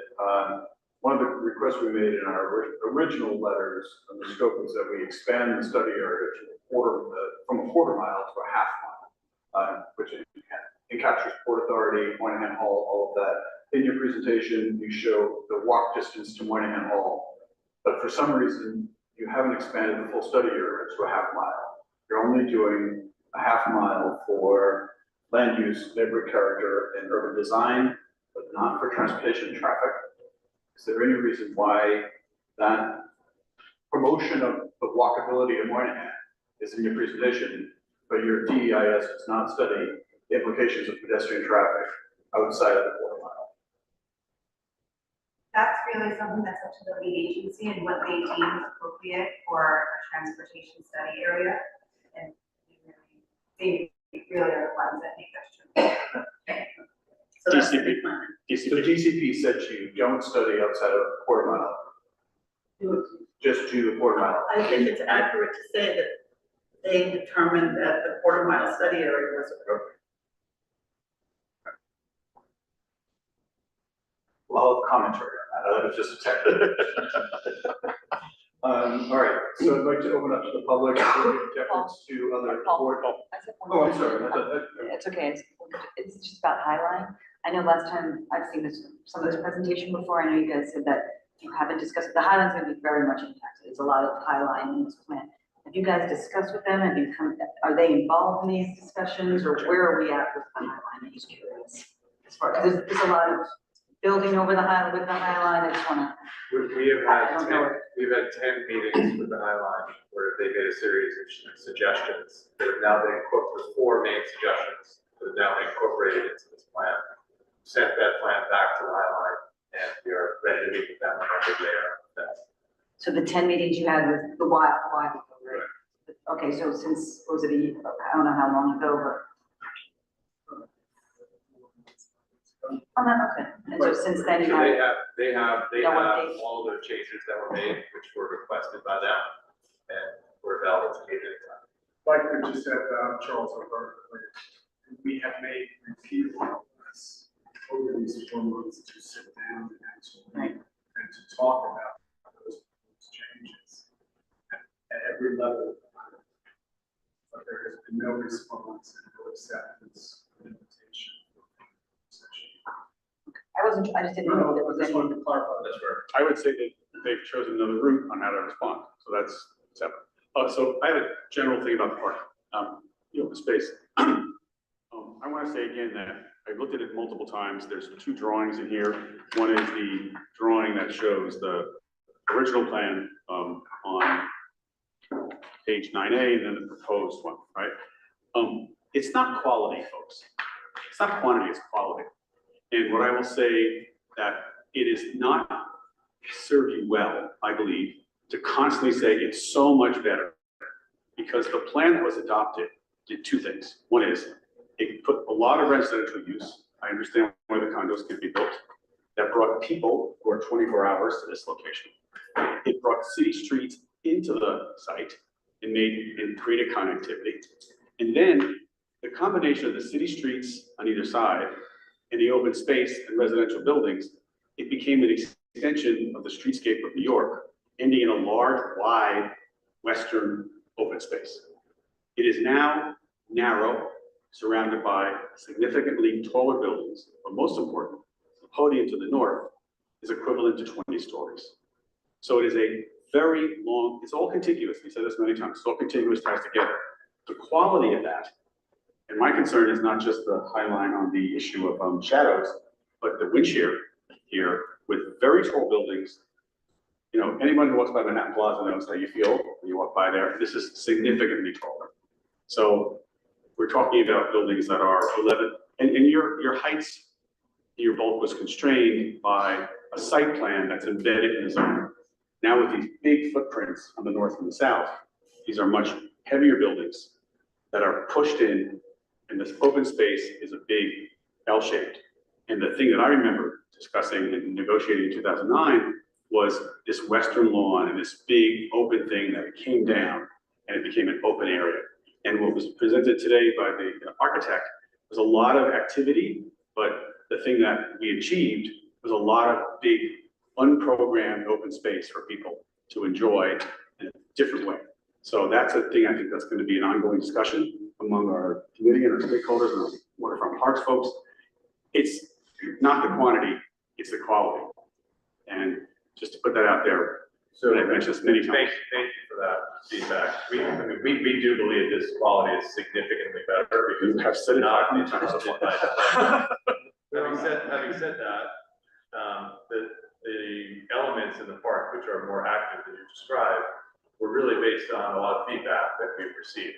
We are 100% open to discussing kind of the movement of certain areas, increasing the open space at the end of the park. I mean, there is a fairly significant open space. I think you saw that one image up there. So we're happy to work with you on that. Okay, it was 243.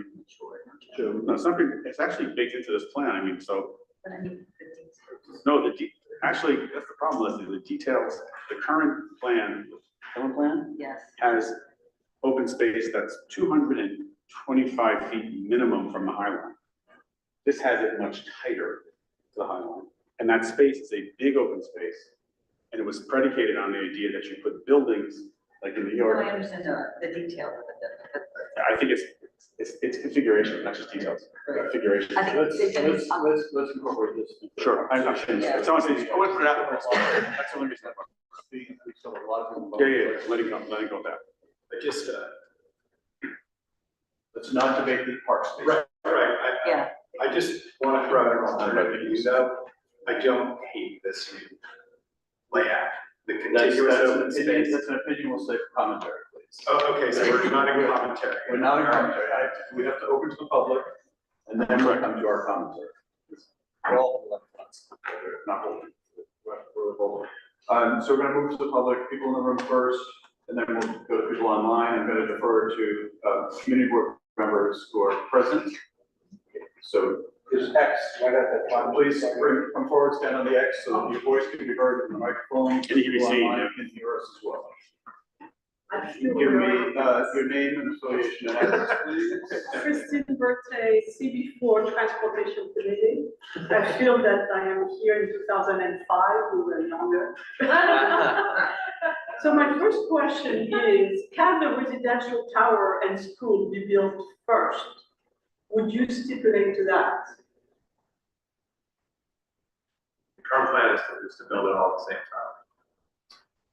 Okay, so anyway, I'm not Well, I'm gonna ask a follow-up technical question on that, Right. because it looks from the GIS that it is phased, and that the residential component site Yes. is the last Yeah. of the 3 buildings to be constructed.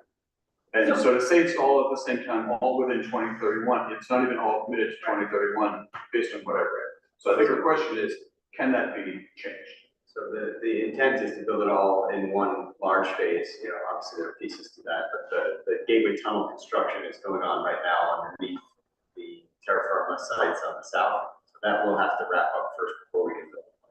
And what's So the, based on It Gateway, should match up. so it could be as soon as Gateway is done. Right? Site will be, Continue. Good, Thank you. continue. The next thing is, can we be assured that no insane sculpture or structure is going to be erected in the park?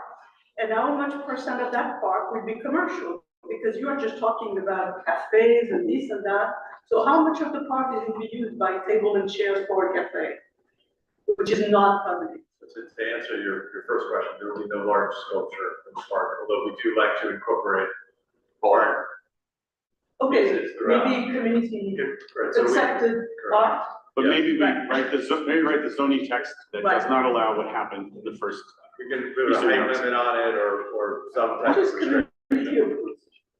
With regard to your question on the Right, cafes, Yes. park, we can outline restricted areas that are maximum 10 hours. So you'll have it in the. right, but that would be like 10%, 5%, what percent?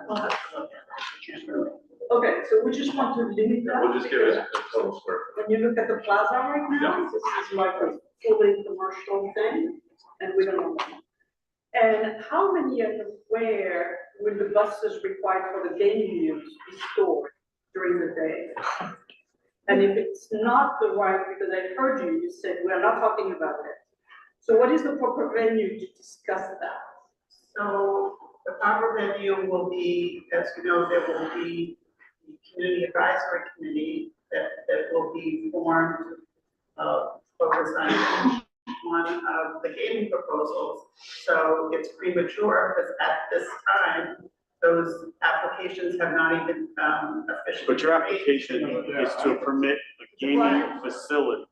So if you have the application which allows the use for gaming facility, when I look at the DEIS and I think is the number, right? I'm going to apply those concepts. And the concepts are, where are the buses? So if you have the use, then you have the DEIS. No, this application, if we get this all approved, does not allow a casino. Okay, It does can- no, not. wait, hold on. It does not, it 100% does not. The proposed action is a pedestal with a hotel on top. The Oh, alternative plan is no casino. So you are coming forward with an application that would incorporate a casino plan within it. And we don't think that's So the bad. question is relevant to, if the casino is approved, what is the plan for the buses? I think that's an appropriate question. We're happy to talk about that. I think you It's have not to- that we need to wait. We can talk. I think you need to be, because I understand that Right. the legal answer. I'm sorry, I'm being legalistic. I'm on the practical reality, and Christina's dead right. I had a mother with many friends of her age, and they went to Atlantic City in buses all the time, and not like 2 or 3, a lot of buses, and Wynn knows this from functioning around. So, and now So we're. the answer is, we owe you an answer, but Good. I believe what Wayne will say is that this is actually not the type of resort that is not the mainstay of their business, that are bus or charter routes to go to this resort. Right, that's not, Having said that, we will get you the estimate. they're still there in the north, and they're gonna come on a bus. Right. Having said that, we will get you the estimate of how many buses and where they will go. Because we're just spending, somebody spent a ton of money to get rid of the buses. Right, so this is. Okay, and then the last piece is, yeah, we are concurrent with Gateway and Port Authority from a GIS standpoint, so it seems to be measured, right? Gateway is happening, blocking some street, 10th Avenue will be open. Yes, We built the gateway tunnel underneath the east No, I know you rider did. already. But what I'm saying from the traffic standpoint, 10th Avenue is going to be open and closed and open and closed as a requirement. That's what they would inform us. So that's, these things have to work together, so thank you. That's all. All right, thank you. Anybody else present who'd like to ask questions? No one else in the room has questions? All right. If any guests are online, if you'd like to participate in this conversation, please raise your hand so we can call on you. We'll migrate you over. We'll go through an experience of being disconnected when you're not. So we're going to start with you.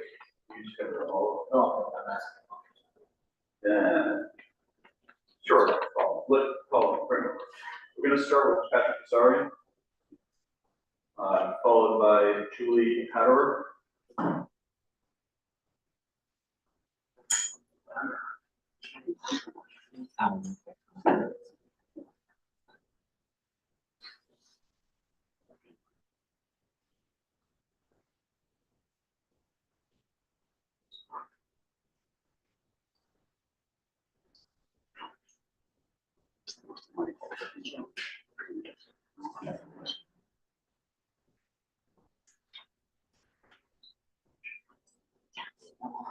Zoom is not our friend. Sorry.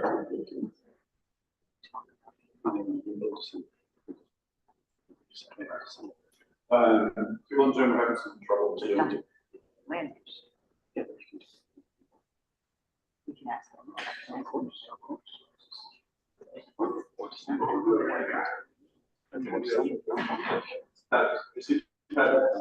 Patrick, you're on. Hi, good evening. Can you hear me? All right. Yes, okay. You can tell me name and address just so we know who you are. Yes, my name is Patrick Hazari, and I'm the Senior Director of Planning, Design, and Construction at Friends of the High Line, the organization dedicated to advocating for the High Line. I'd like to thank the committee for their commitment to thoroughly reviewing the rezoning application and the comments put forward during today's session. As many of you know, Friends of the High Line launched the Protect the High Line campaign in July. And since then, 4,400 people have joined us. And just over the last week, over 1,300 have signed a petition urging CB4 to reject this application for rezoning the Western Rail Yards. I'd like to share three things. First, we'd like to emphasize that Friends of the High Line strongly supports development of the Western Rail Yards. Development that is community focused and meets the needs of the community, at least as well as the 2009 plan. We advocate for development that serves the public interest. Second, our efforts have been supported by neighborhood and civic groups, tenant associations, housing advocates, and nearly every community-based stakeholder in the area. Our campaign has been successful for two reasons. One, the applicant has put in a plan forward without any community input or engagement, a direct contrast to the process that involves so many from the community in 2009. Two, what the community has heard has been wildly unpopular. We commissioned a survey of community residents. The developer's plan is supported by only 22% of those who live here. And third, we believe the design and planning choices reflected in the rezoning application would have a serious adverse impact on the High Line and the surrounding neighborhoods. We have also commissioned environmental studies that reveal a number of concerns, and we request an opportunity to make a presentation at your December meeting so that we can share these findings with you. Thank you. Thank you, Patrick. We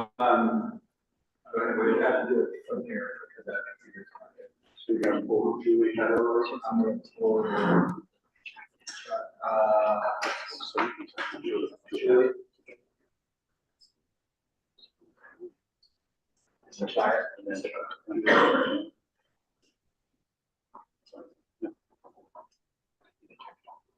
Audio, can you hear me? Hi there. Hi. Hi. Hello, can you hear me? Just want to make sure. Hello. Mute. Hi. Julia, Okay, good. Okay. Julia is still muted. I'm not muted by me. Still muted.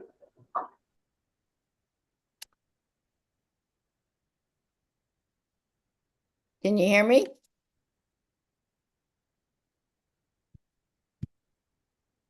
Hello, hello.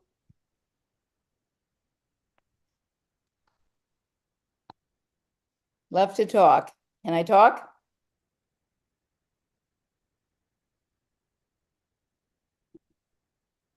Hi, can I talk?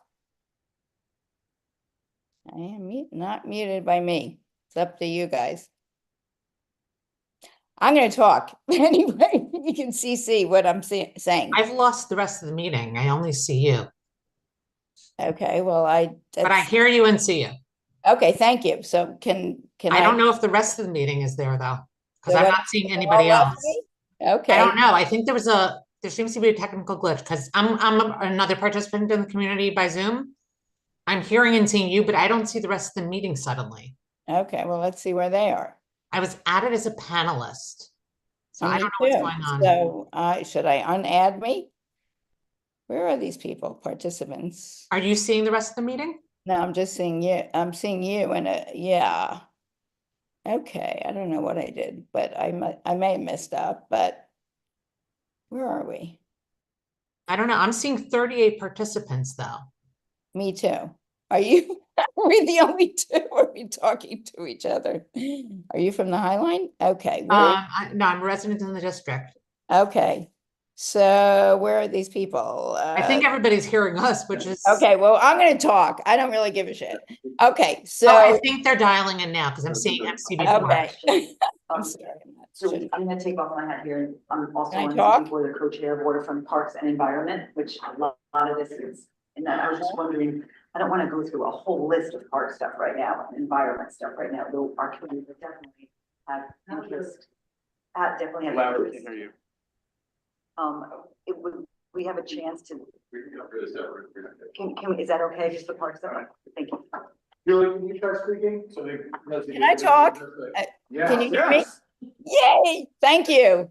Okay, so you can see my t-shirt, my sweatshirt, Highline. Robbie Hammond and Josh David saved the Highline and the Spur, and we're going to continue the fight. And I'm going to tell you why. I am a psychiatrist and I'm a volunteer horticulturist on the Highline. And I thank you, Patrick, for your wonderful presentation. First of all, you can put lipstick on a pig, but it's still a pig. And you can't outgreen the Highline. You can show all your slides about all your greens, but the Highline is the big cheese out here, and you're not going to change it, okay? It's making me crazy. And not to be snarky related, but you put up the vessel, and as a psychiatrist, I think you've had a few suicides and you had to close it. So forgive me if I'm a little bit skeptical about your assessment of what putting a casino with wind in that area is going to do to the community. I am sorry. I am sorry. There are kids who are going to be in schools, hopefully, which was the original plan. And you say, oh, it's something separate, but we all know, is wind going to drop out if the casino doesn't get approved? I tend to doubt that. We all know that that's what you want to do here. You're going to put a casino, which nobody wants. This is New York City. All right. I think, don't get me started on gambling all over sports, etc.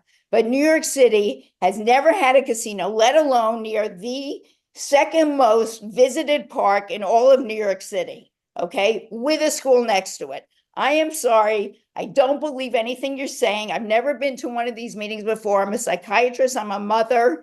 I love the Highline. We're going to fight this. You have not met with our people in a constructive way. And all I can say, and by the way, the woman who was talking about transportation, I don't know if she noticed that the parking spaces were going to go down from 1,600 in the original plan to 725. So forget about the buses. And by the way, yes, I've been to Las Vegas. We don't want Las Vegas here, Mr. Wynn, okay? We don't want Las Vegas next to our schools, next to our parks, etc. Okay, so I just don't, we're New York City. We know what we're doing. We're not stupid. So don't try to pull the wool over our eyes. Go Highline. That's all I can say. Bye. Thank you, Julie. Next will be Chaya Cooper Charlie Cooper. Charlie, you're on. Hi. Can you give us your name and address, please, so we know who you Yes. are? Hi, Cooper, and I live in a related building. I'm in the Westminster on 7th and 20th Street, and I've lived here for over 10 years now. And I've lived in New York my whole life. I've raised some concerns at some of the previous community meetings, and there was a hearing about the casino project. I know that this is officially not supposed to be a venue for that, but the venues that there have been, the people in this room have not been at that meeting, and our voice there didn't matter. It was just, we were preaching to the choir. If that's not the discussion now, I feel like there needs to at least tonight be a discussion about when the community can speak up and will be actually listened to by the decision makers, because the casino project seems to be happening whether we like it or not. And the community hates it. And we have very, very real dramatic concerns about it. So I do think that that needs to be addressed. And beyond that, discussions about parking and traffic, the buses are an issue in terms of the discussion that came up already, but it seems to be ignoring the fact that congestion pricing, whether or not it ends up going through now in the next month or so, obviously nobody knows, but the problems that were identified that cause the need for congestion pricing are still very real. We definitely don't have the ability to bring in more cars, more buses without negatively affecting the residents. As a matter of fact, the city's trying to do everything it can to prevent anybody from being able to drive in. And any discussion that's about bringing in people, whether it's people that are going to drive in, tourists, or because it's a high-end casino, therefore they're more likely to be driving in, there needs to be as much of a discussion about what are we going to do to counteract that and prevent that from harming residents further.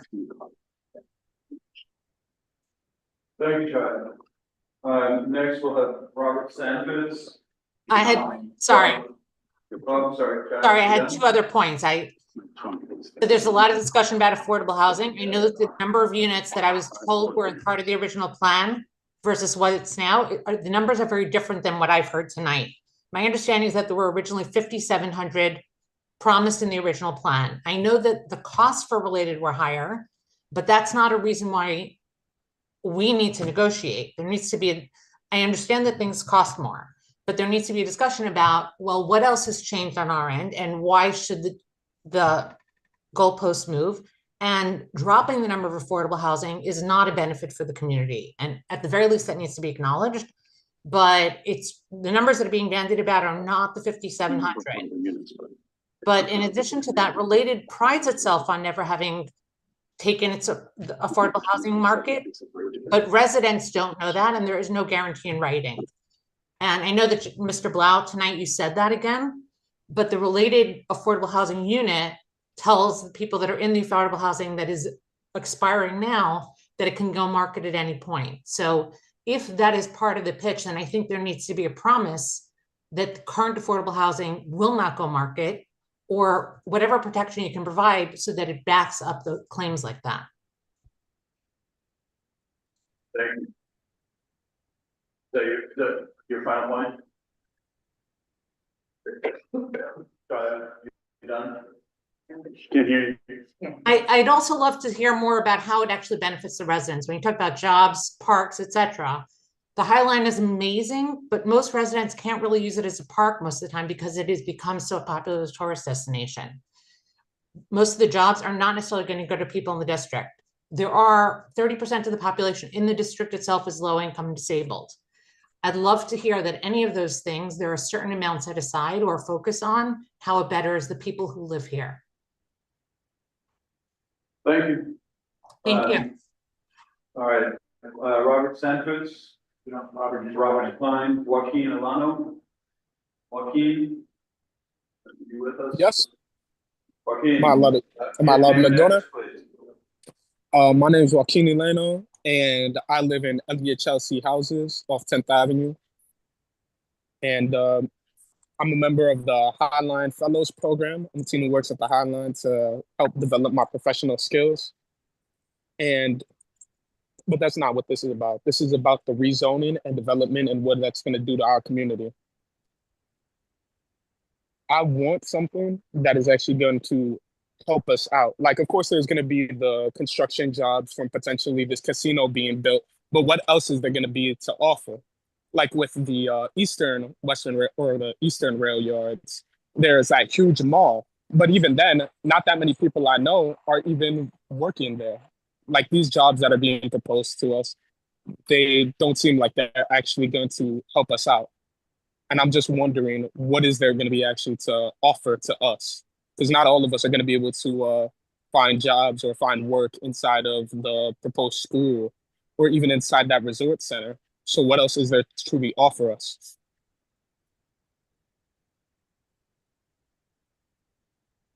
Thank you, Arlene. I think mine was just different than yours, now, Justin. What? Pam, well, Oh, Pam over there. Pam will Austin there next. Pam will follow by Austin. Pam, you're up. I'm here. Hi, Pam. There we are. And address, please, so everybody know who you are. Okay, it has been really difficult all evening to hear what's being said. I just want everybody to be aware that the people on Zoom were missing most of the participation from the developers and have pretty much abandoned. So anyway, okay. Sorry. So I am Pamela Wolf. I live on West 21st Street. Full disclosure, I am a public member of CB4 serving on the Chelsea Land Use Committee. I'm speaking here tonight as president of Save Chelsea. Save Chelsea advocates for the preservation of our community's historic architecture and neighborhood character. We want to see the rail yards developed, but in a way that prioritizes what is important to our community: housing. That is why we oppose Related's current development plan and its rezoning application. Save Chelsea believes in sensible, responsible development. We support the 2009 version of the rail yards development. This is not that. To the contrary, this plan is a betrayal of the faith of our citizens in the engaged process that led to the 2009 plan. That plan allowed more space and light to the High Line.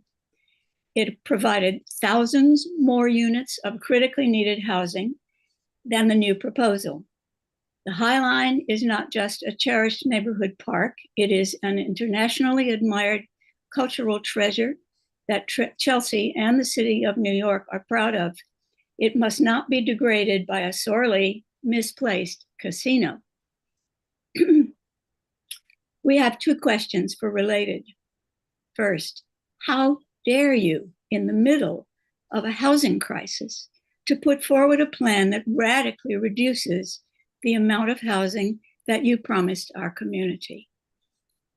Question two, I heard the CEO in his initial presentation more than once discuss the fact that the 2009 plan is 15 years old and times have changed.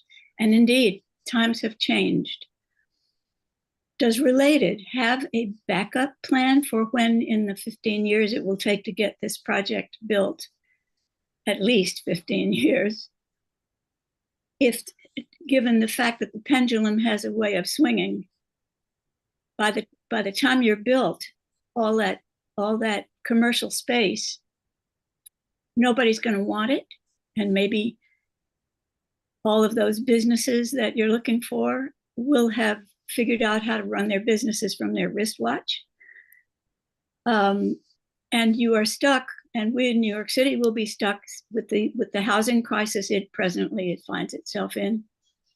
And you will be stuck with an empty bunch of commercial spaces. I want to hear an answer from someone whether this is part of your, do you have an alternate plan for those buildings that you're planning to build? I thank you for your attention. Thank you, Pat. Next, I've got Austin Celestine. Austin.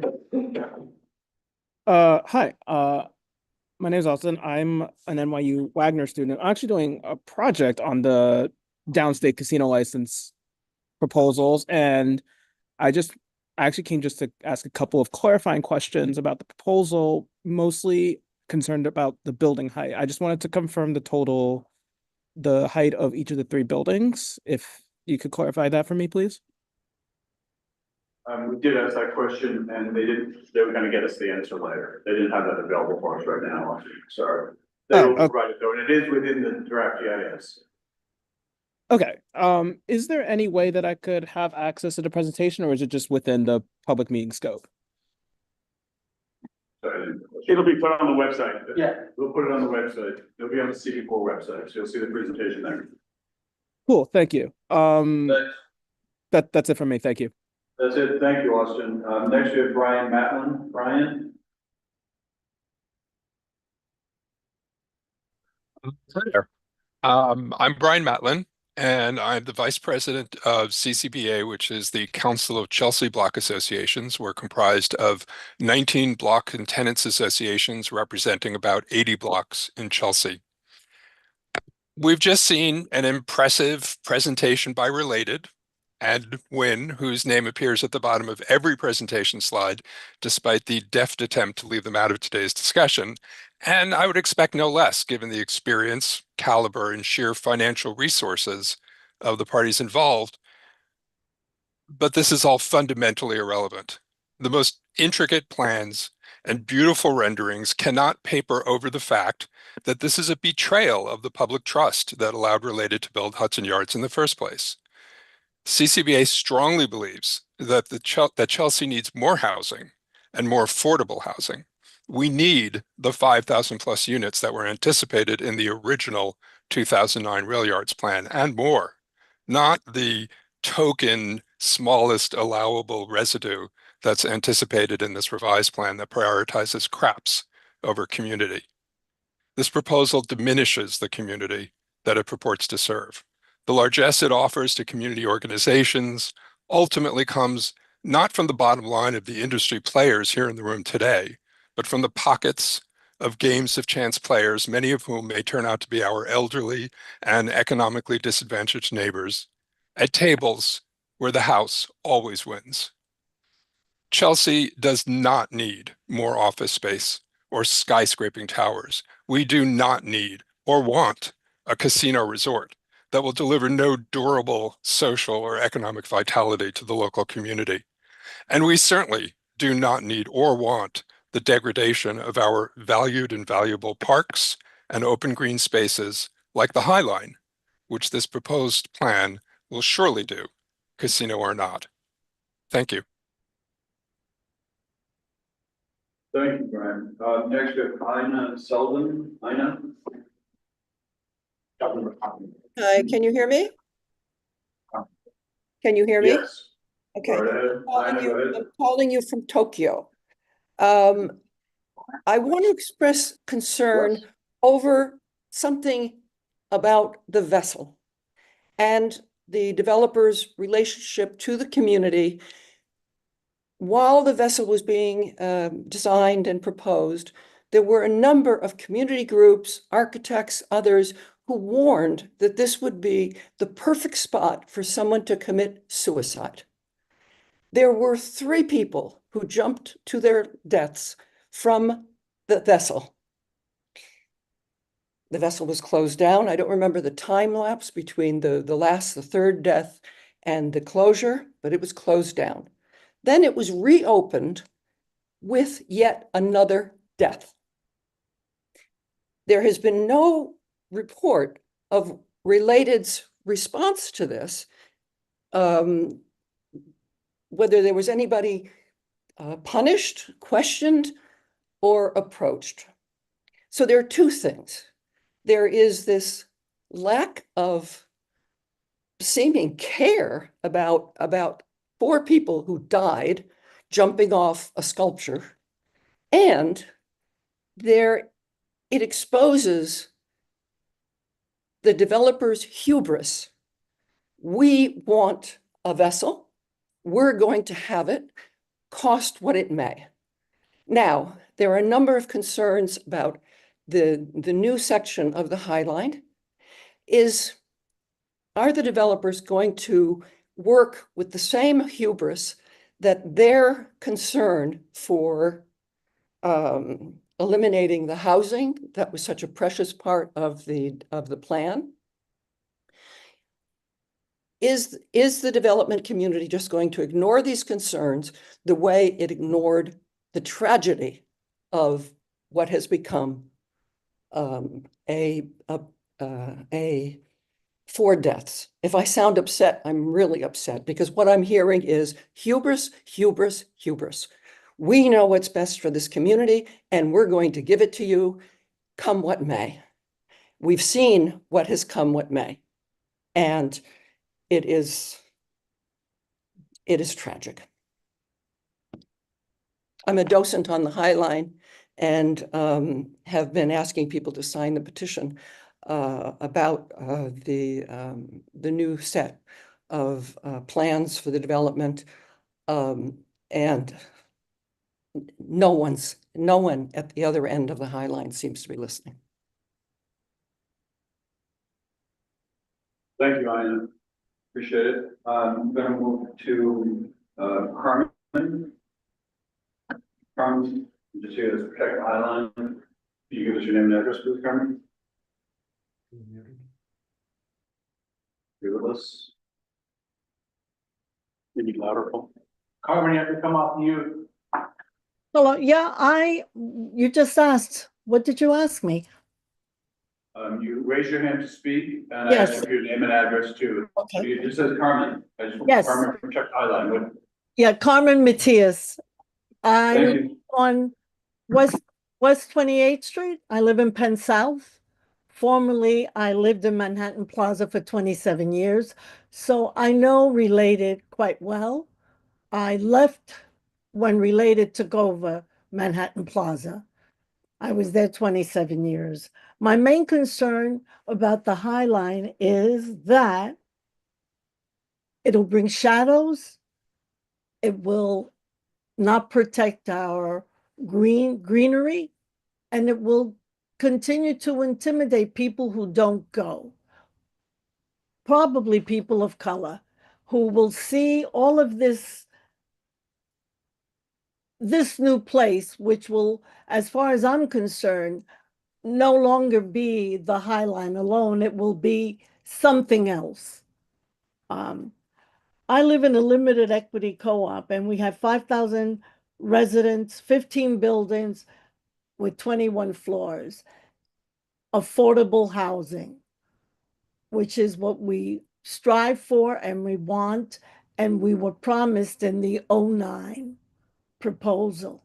This new proposal, as far as I'm concerned, leaves a lot for regular folks, especially people of low income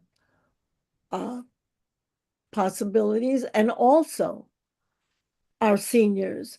The High Line does a lot of programming for seniors from the Penn South Senior Program, and a resort and gaming is not exactly what I think we need. Please, please, please rethink the casino, rethink the way you've configured your green spaces, because I really do not think that there's enough green space to really recreate. I keep hearing a lot of cafes and tables and chairs. Well, that's fine and well, but you know what? A lot of the people who live in this area cannot afford a cup of coffee at Starbucks, and that includes me. I still drink my Bustelo, which I make at home. Please do rethink what's going on, and do know that the gray warriors are on the warpath. So please really rethink what you're doing. Thank you so much. Thank you, Carmen. Next, we have Janice Figueroa. Janice. Yes, hi, I'm Janice Figueroa. I live on West 13th Street. I've been a member of this community for over 30 years now, and I am also a volunteer at the High Line. So I'm going to talk a little bit about what the High Line means to me. you know, I've been here since the beginning of the High Line, and it's a very special and magical place, as several people have mentioned. But what's interesting about being a volunteer is you learn how much the High Line means to people who come and visit it. And that's hundreds of thousands of people come to visit it. And part of the reason I think it's so special is its connection to the city itself, so that you can see the cityscapes, you can see down the streets, you can be a part of the city while being slightly separate from the city. And that's what really, really makes the High Line so different. And my concern is when you get up to the Western Rail Yards and you look at this giant, massive podium that whatever buildings are going to sit on, is it just is going to change the relationship the High Line has with the city, which is so incredibly important and such a special part of it. And I think it's something that you really have to consider, because the High Line is so special and it means so much to so many people that if you cut it off from the city in a very special part of it, you're going to change the nature of it. You're going to change the dynamic of it. I mean, importantly, talk about shadows and wind and all of that. But when you're looking at a place that's all of a sudden so closed off from the city and so condensed and so massive in terms of that podium, I just think it's just doesn't fit with what originally was planned and what's going to work with the High Line. So I just wanted to speak on behalf of the people who come to visit the High Line. Thank you. Thank you, Janice. Robert Sanchez. Robert? Hi there.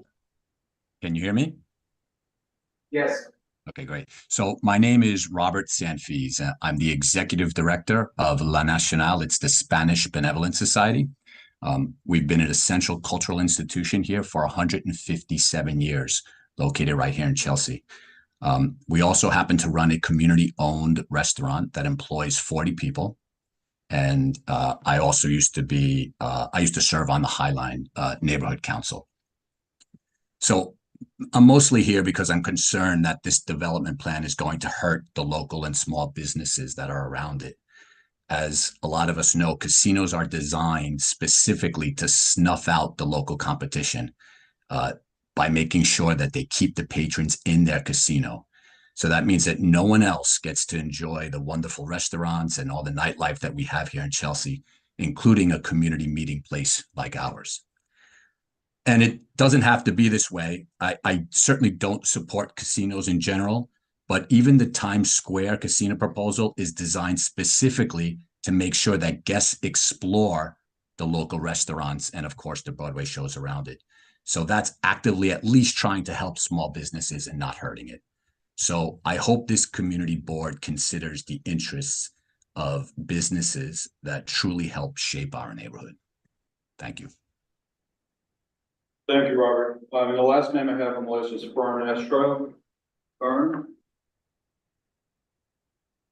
Sure, and I just turned on my sound. Can you hear me? Yes, you go ahead, Fern. Very good, thank you. I'm new to this community as a vocal person. I've lived in this community for over 30 years. I'm very concerned. I am a retired nutritionist who has been part of this community in New York City my entire career. Prior to that, I was a restaurateur. So I relate to a lot of the conversation taking place throughout this dialogue. I find since the Hudson Yards has opened, it has actually attracted a very strong, rich economic community. It is not designed, nor has it attracted, and I'm saying Hudson Yards, not the High Line, the local community per se. We do need housing here. This does need to be addressed. Decreasing the housing in this proposal is horrific. There is lack of transparency from what I'm hearing. I went online today trying to identify information about this. It predominantly was from YIMBY, which is a real estate publication. This is not acceptable. We need to go beyond the community boards. We need to go beyond the associations with the streets, because there are members of the community that are only learning they can be part of these groups. And there is not a sufficient invitation of the community to participate in this dialogue. And our legislators will be advised of this. And Mayor Adams needs to be aware of this, because this is a lack of transparency. And the three companies that have been involved are aware how important transparency is to the city. A casino is inappropriate for a diverse group of reasons that have been identified, and there are more. With that, I will learn more about this situation, and I really hope that you are more sincere in your engagement as you go forward. Thank you. Thanks, Fern. That's the last of our speakers. I am going to give an opportunity for Related and their team to, we went through all these comments without interruption. I just want to give them the opportunity to respond to public comments if you've had anything from what you heard that you feel a need to respond to. Otherwise, we'll move on to committee discussion.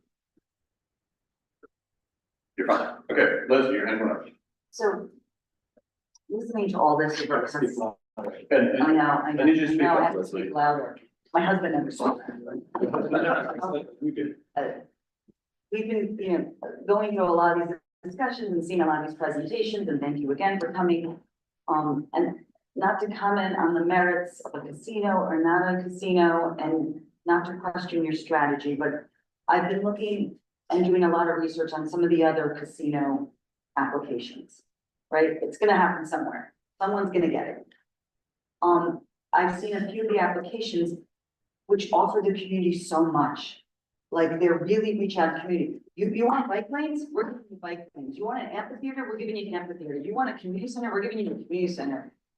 I understand, land is, there's some restrictions. It just seems if you want what you want, or you're trying to get, you have an objective, it seems like you're pulling away things from the community. We're taking away housing. We're not gonna give you that, it's just very surprising that, maybe you would, one would think that you would say, you know what, we're gonna give you this, this, and this, and we understand your concern. Maybe we'll throw in some more affordable housing here. And I understand their bottom lines. I get it, but it just seems that we're talking billions of dollars coming down the pike here for someone, for a few. And that's the, like I said, I'm not commenting on the casino one way or the other yet or anything like that. It just seems when I look at this, the other strategies, proposals, it just seems that they're maybe approaching a different way. And I think just hearing from the public, the affordable housing element and a few other elements, just to put it out there. That's all. I would like to actually, so I usually hold back on commentary until the end, but I think that the frame. Comment away. I feel like overall, my feeling on this is that we have been struggling in the city of Yes to create new housing. We're struggling with Midtown South Police rezoning to create more housing. We've developed a plan for 12 FAR higher density residential in this district. Port Authority. So, but we're talking about a lot of housing issues here. And this plan that we have in place from 2009 would have built 5,700 housing units.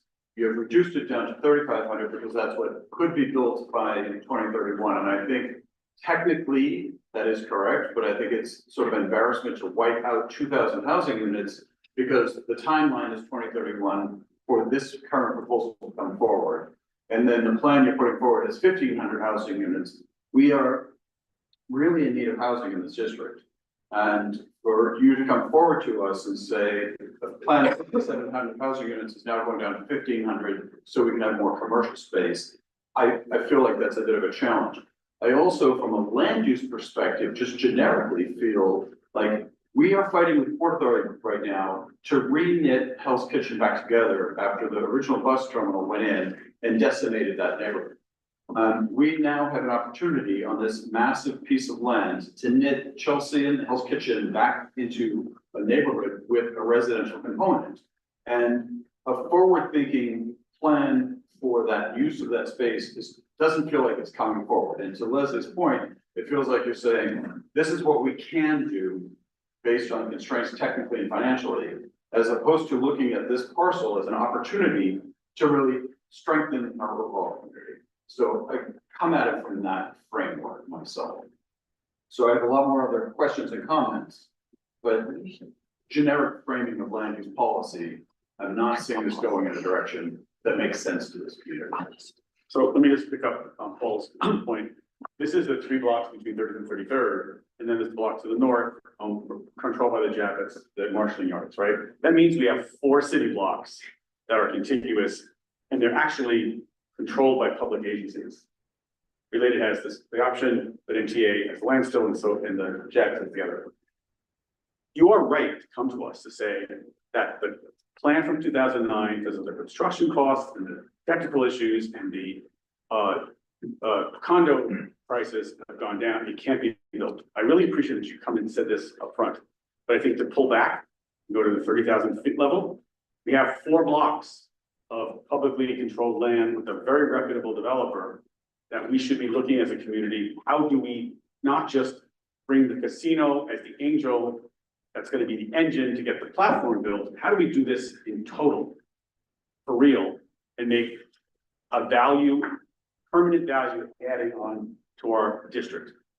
And instead of arguing over the shape of the park, which I will say again, you can do it really good, but it's still not going to be the answer that we're going to hear in the end, is that there's an opportunity here that doesn't come much. And you guys were great in the first go around to do this incredible thing to figure out how to make it work. Remember, there were people who proposed to do a stadium at this location. And it took a moment to get past that, right? And he came with this plan with the residential post thing. We need to think about what's the real long-term future. And in our community board, we are known for playing the long game. Doesn't take a couple of years, it goes to a couple of administrations. You know, I can count the mayors to this point. So that's a big question I think we should put forward. The public is sort of pitching at us too. What's not just the solution right now? And you're right to do it. And I respect you for that. You want to get something built. We don't want to get something built, but it's a long-term resource that doesn't come back ever again. And irrespective of like casino or not, this zoning is specifically set up to create the footprints for the gaming facility. And if they don't get the license, they build an office building, but it's for the gaming facility. It's embedded in there. I read it through. So we're all trying to roll in the same direction. Maybe your oars got to be shifted, just kind of thing. But before we go to further committee discussion, which I hope we have more of, just want to point out that we have a job to do, which is to comment on the draft EIS that and the proposed zoning plan. Euler, and there's 2 technical Eulers that will be reviewing. So there's the zoning change. The zoning changes. It's not a zoning change technically. It's zoning amendment. I know technically amendment is the right word. It's text change. It's text amendments and special permits. So we have to write something that's focused on that, and we have to write commentary on the draft EIS. As you all know, the draft EIS has 25 chapters in it. We have commentary from our scope, and we can look at it. What I'm hoping from tonight's discussion is that people will say, I'll tackle these chapters and give some input into the general letter that the committee would submit. I think in terms of timeline, the clock is ticking for a 60-day commentary period. It doesn't seem to me that we'll be able to vote tonight on a letter from the committee. So I feel like people would not be able to vote on a letter tonight. Or do you think we could? No. No, okay. 25 seconds. My goal Table is to content. have a draft letter before our December meeting. Yeah. And then at the December meeting, we can revisit both the content of the letter, but if we can work on components of that together and submit pieces of a draft to review at the December meeting. Hopefully, the related team will come back for follow-up questions if we need. We may also break this down into various committees, and the waterfront parks has some very specific concerns, and the transportation planning has some very specific concerns. So we may take pieces out and send it to committees around the month, and then reconcile it. And then reconcile all that commentary related. You may be asked to come to waterfront parks and transportation committees at a minimum, maybe others based on our conversation.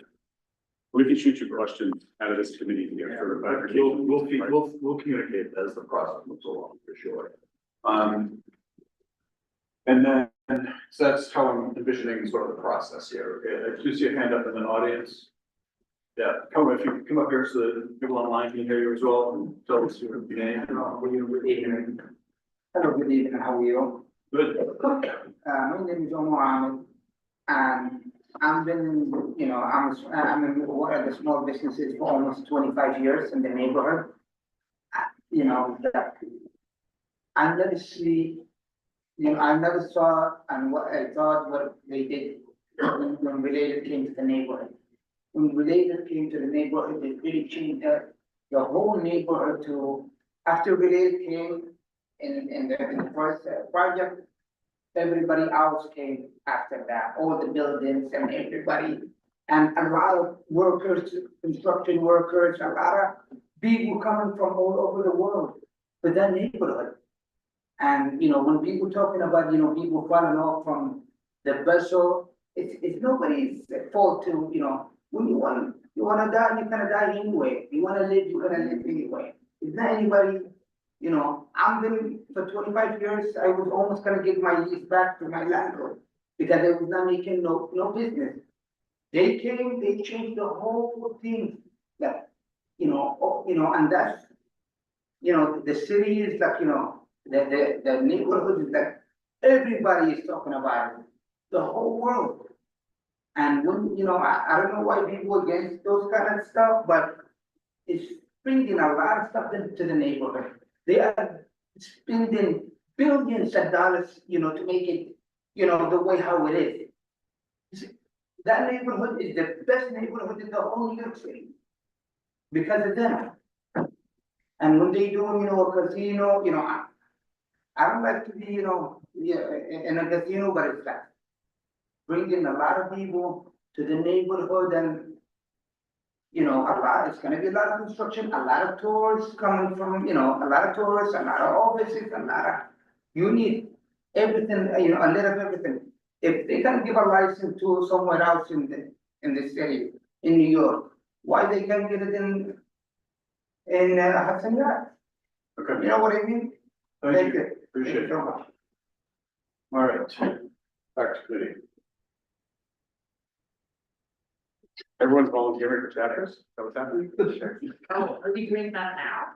If you'd like to. All right, does anybody have any more questions or commentary for Related?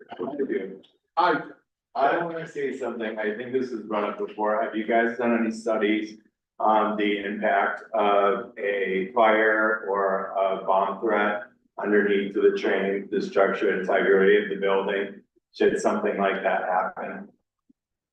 Because this is on top of the subway.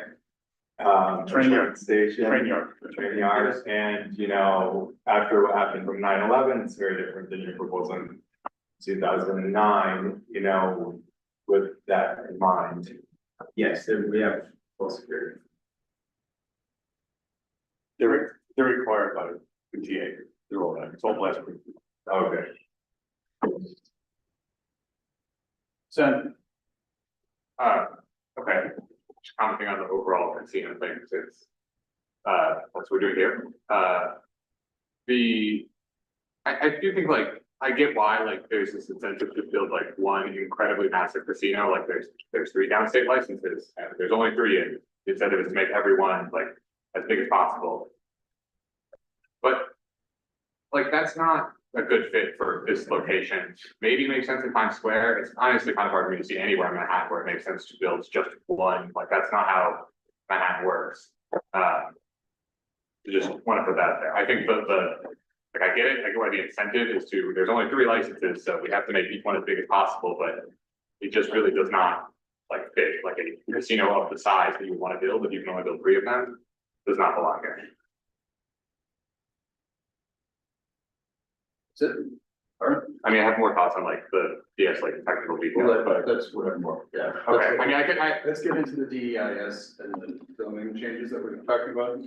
Okay, I do want to talk about the retail. I'm looking for a chapter that specifically corresponds to that. I see a chapter but I'm happy to do some research on that. And, write up a couple paragraphs.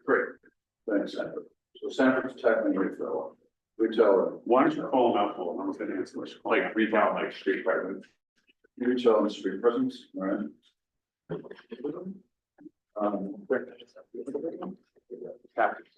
Right, land use zoning and public policy, I think that's gonna be. Yeah. Yeah, sure, got it.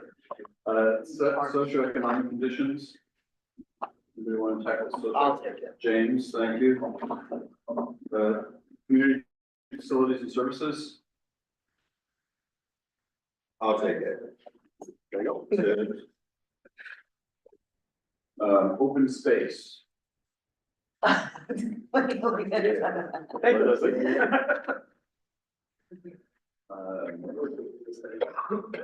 Shadows.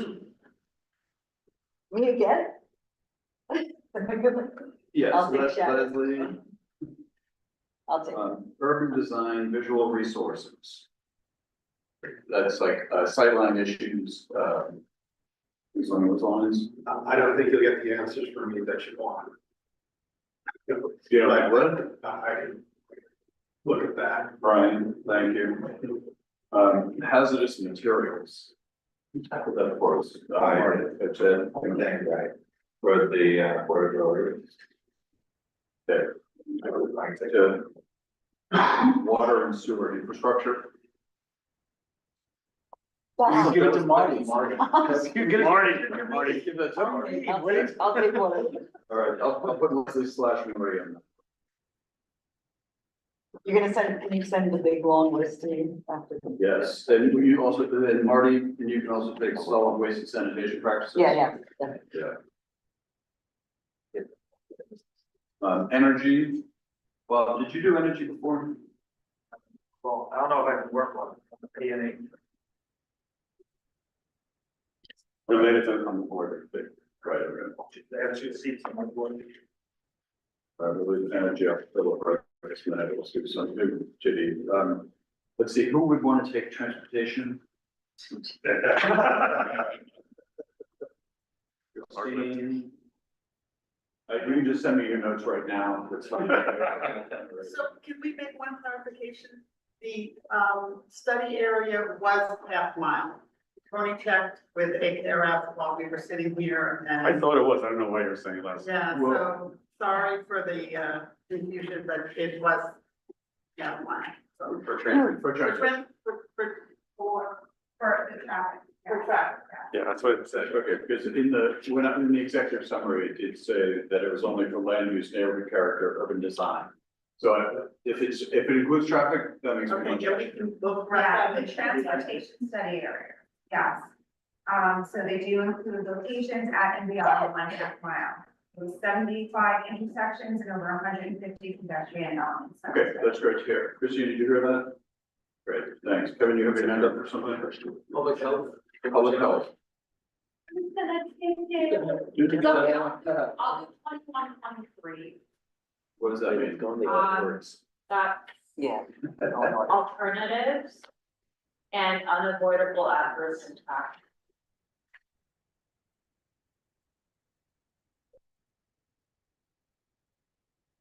Anything else you want to volunteer me to do?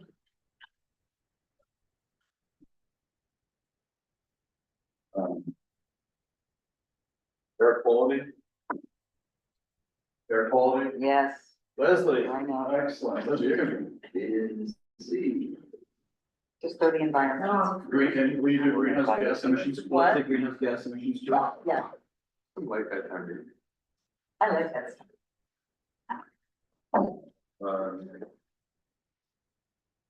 Neighborhood character and construction, the last two. Neighborhood character. Never character into construction. Auto construction. Great. James, construction. Joe, neighborhood character.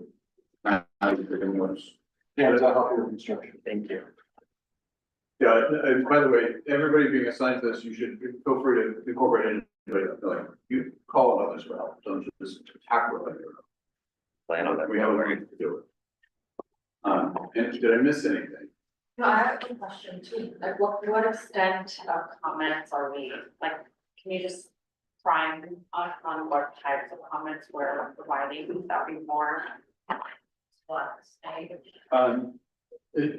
Commentary is welcome in a general sense, so whatever you feel important to say, you can certainly say. I like to try to frame it and focus on this. We went through a draft scope process to a scope process. We're now at the draft environmental impact statement. We have very clear positions we took during the scoping process and said, we want these things studied. So we're going to look at the draft GIS and see if those were adequately studied or not. And if not, really highlight those. And try to focus in on the things that we've already raised as a community and make sure you hone in on that. But if you see other things in the impact study that raise red flags for you, certainly raise those issues as well. And all of it comes back to full committee vote anyway. So if you raise something that others feel is objectionable, put into a letter, we'll have that conversation. But I started today with the scope document that we wrote in April. I read through the commentary, like all comments that were submitted as part of the draft GIS. There's a comment and response section that's in Dropbox, so you can see, we said this, they said that in response. And so you can use that information to help guide the conversation which you're writing the letter. Could I ask Jesse to send out the WRY letters that have been sent so far, and then the Port Authority EIS letters? That would help inform and how we respond to like. What was the last part of the Port Authority? The EIS letter we wrote on the draft. Okay. Yeah, like, No, on which letter, the Port Authority? yeah, just as a guide as to how we respond and stuff. Right. Okay, that'd be helpful, so that it's start the letter. You drop off. I see Christina. Yeah, if you have the documents that we're talking about, which were predating here, could be put in shared or put in the box, That's what I just asked. so that the other, meeting can. Yeah, I'll put it in for everybody, so. Okay. Oh, I see. Okay. All right. Anything else? Joe, can I move we adjourn because I feel the Hartley House boiler is giving out. It's got older here as we sit here. It is unbelievable that the boiler decided to die at this moment. Is there a motion? There's a motion. Second, we are. Thank you all very much. Thank you.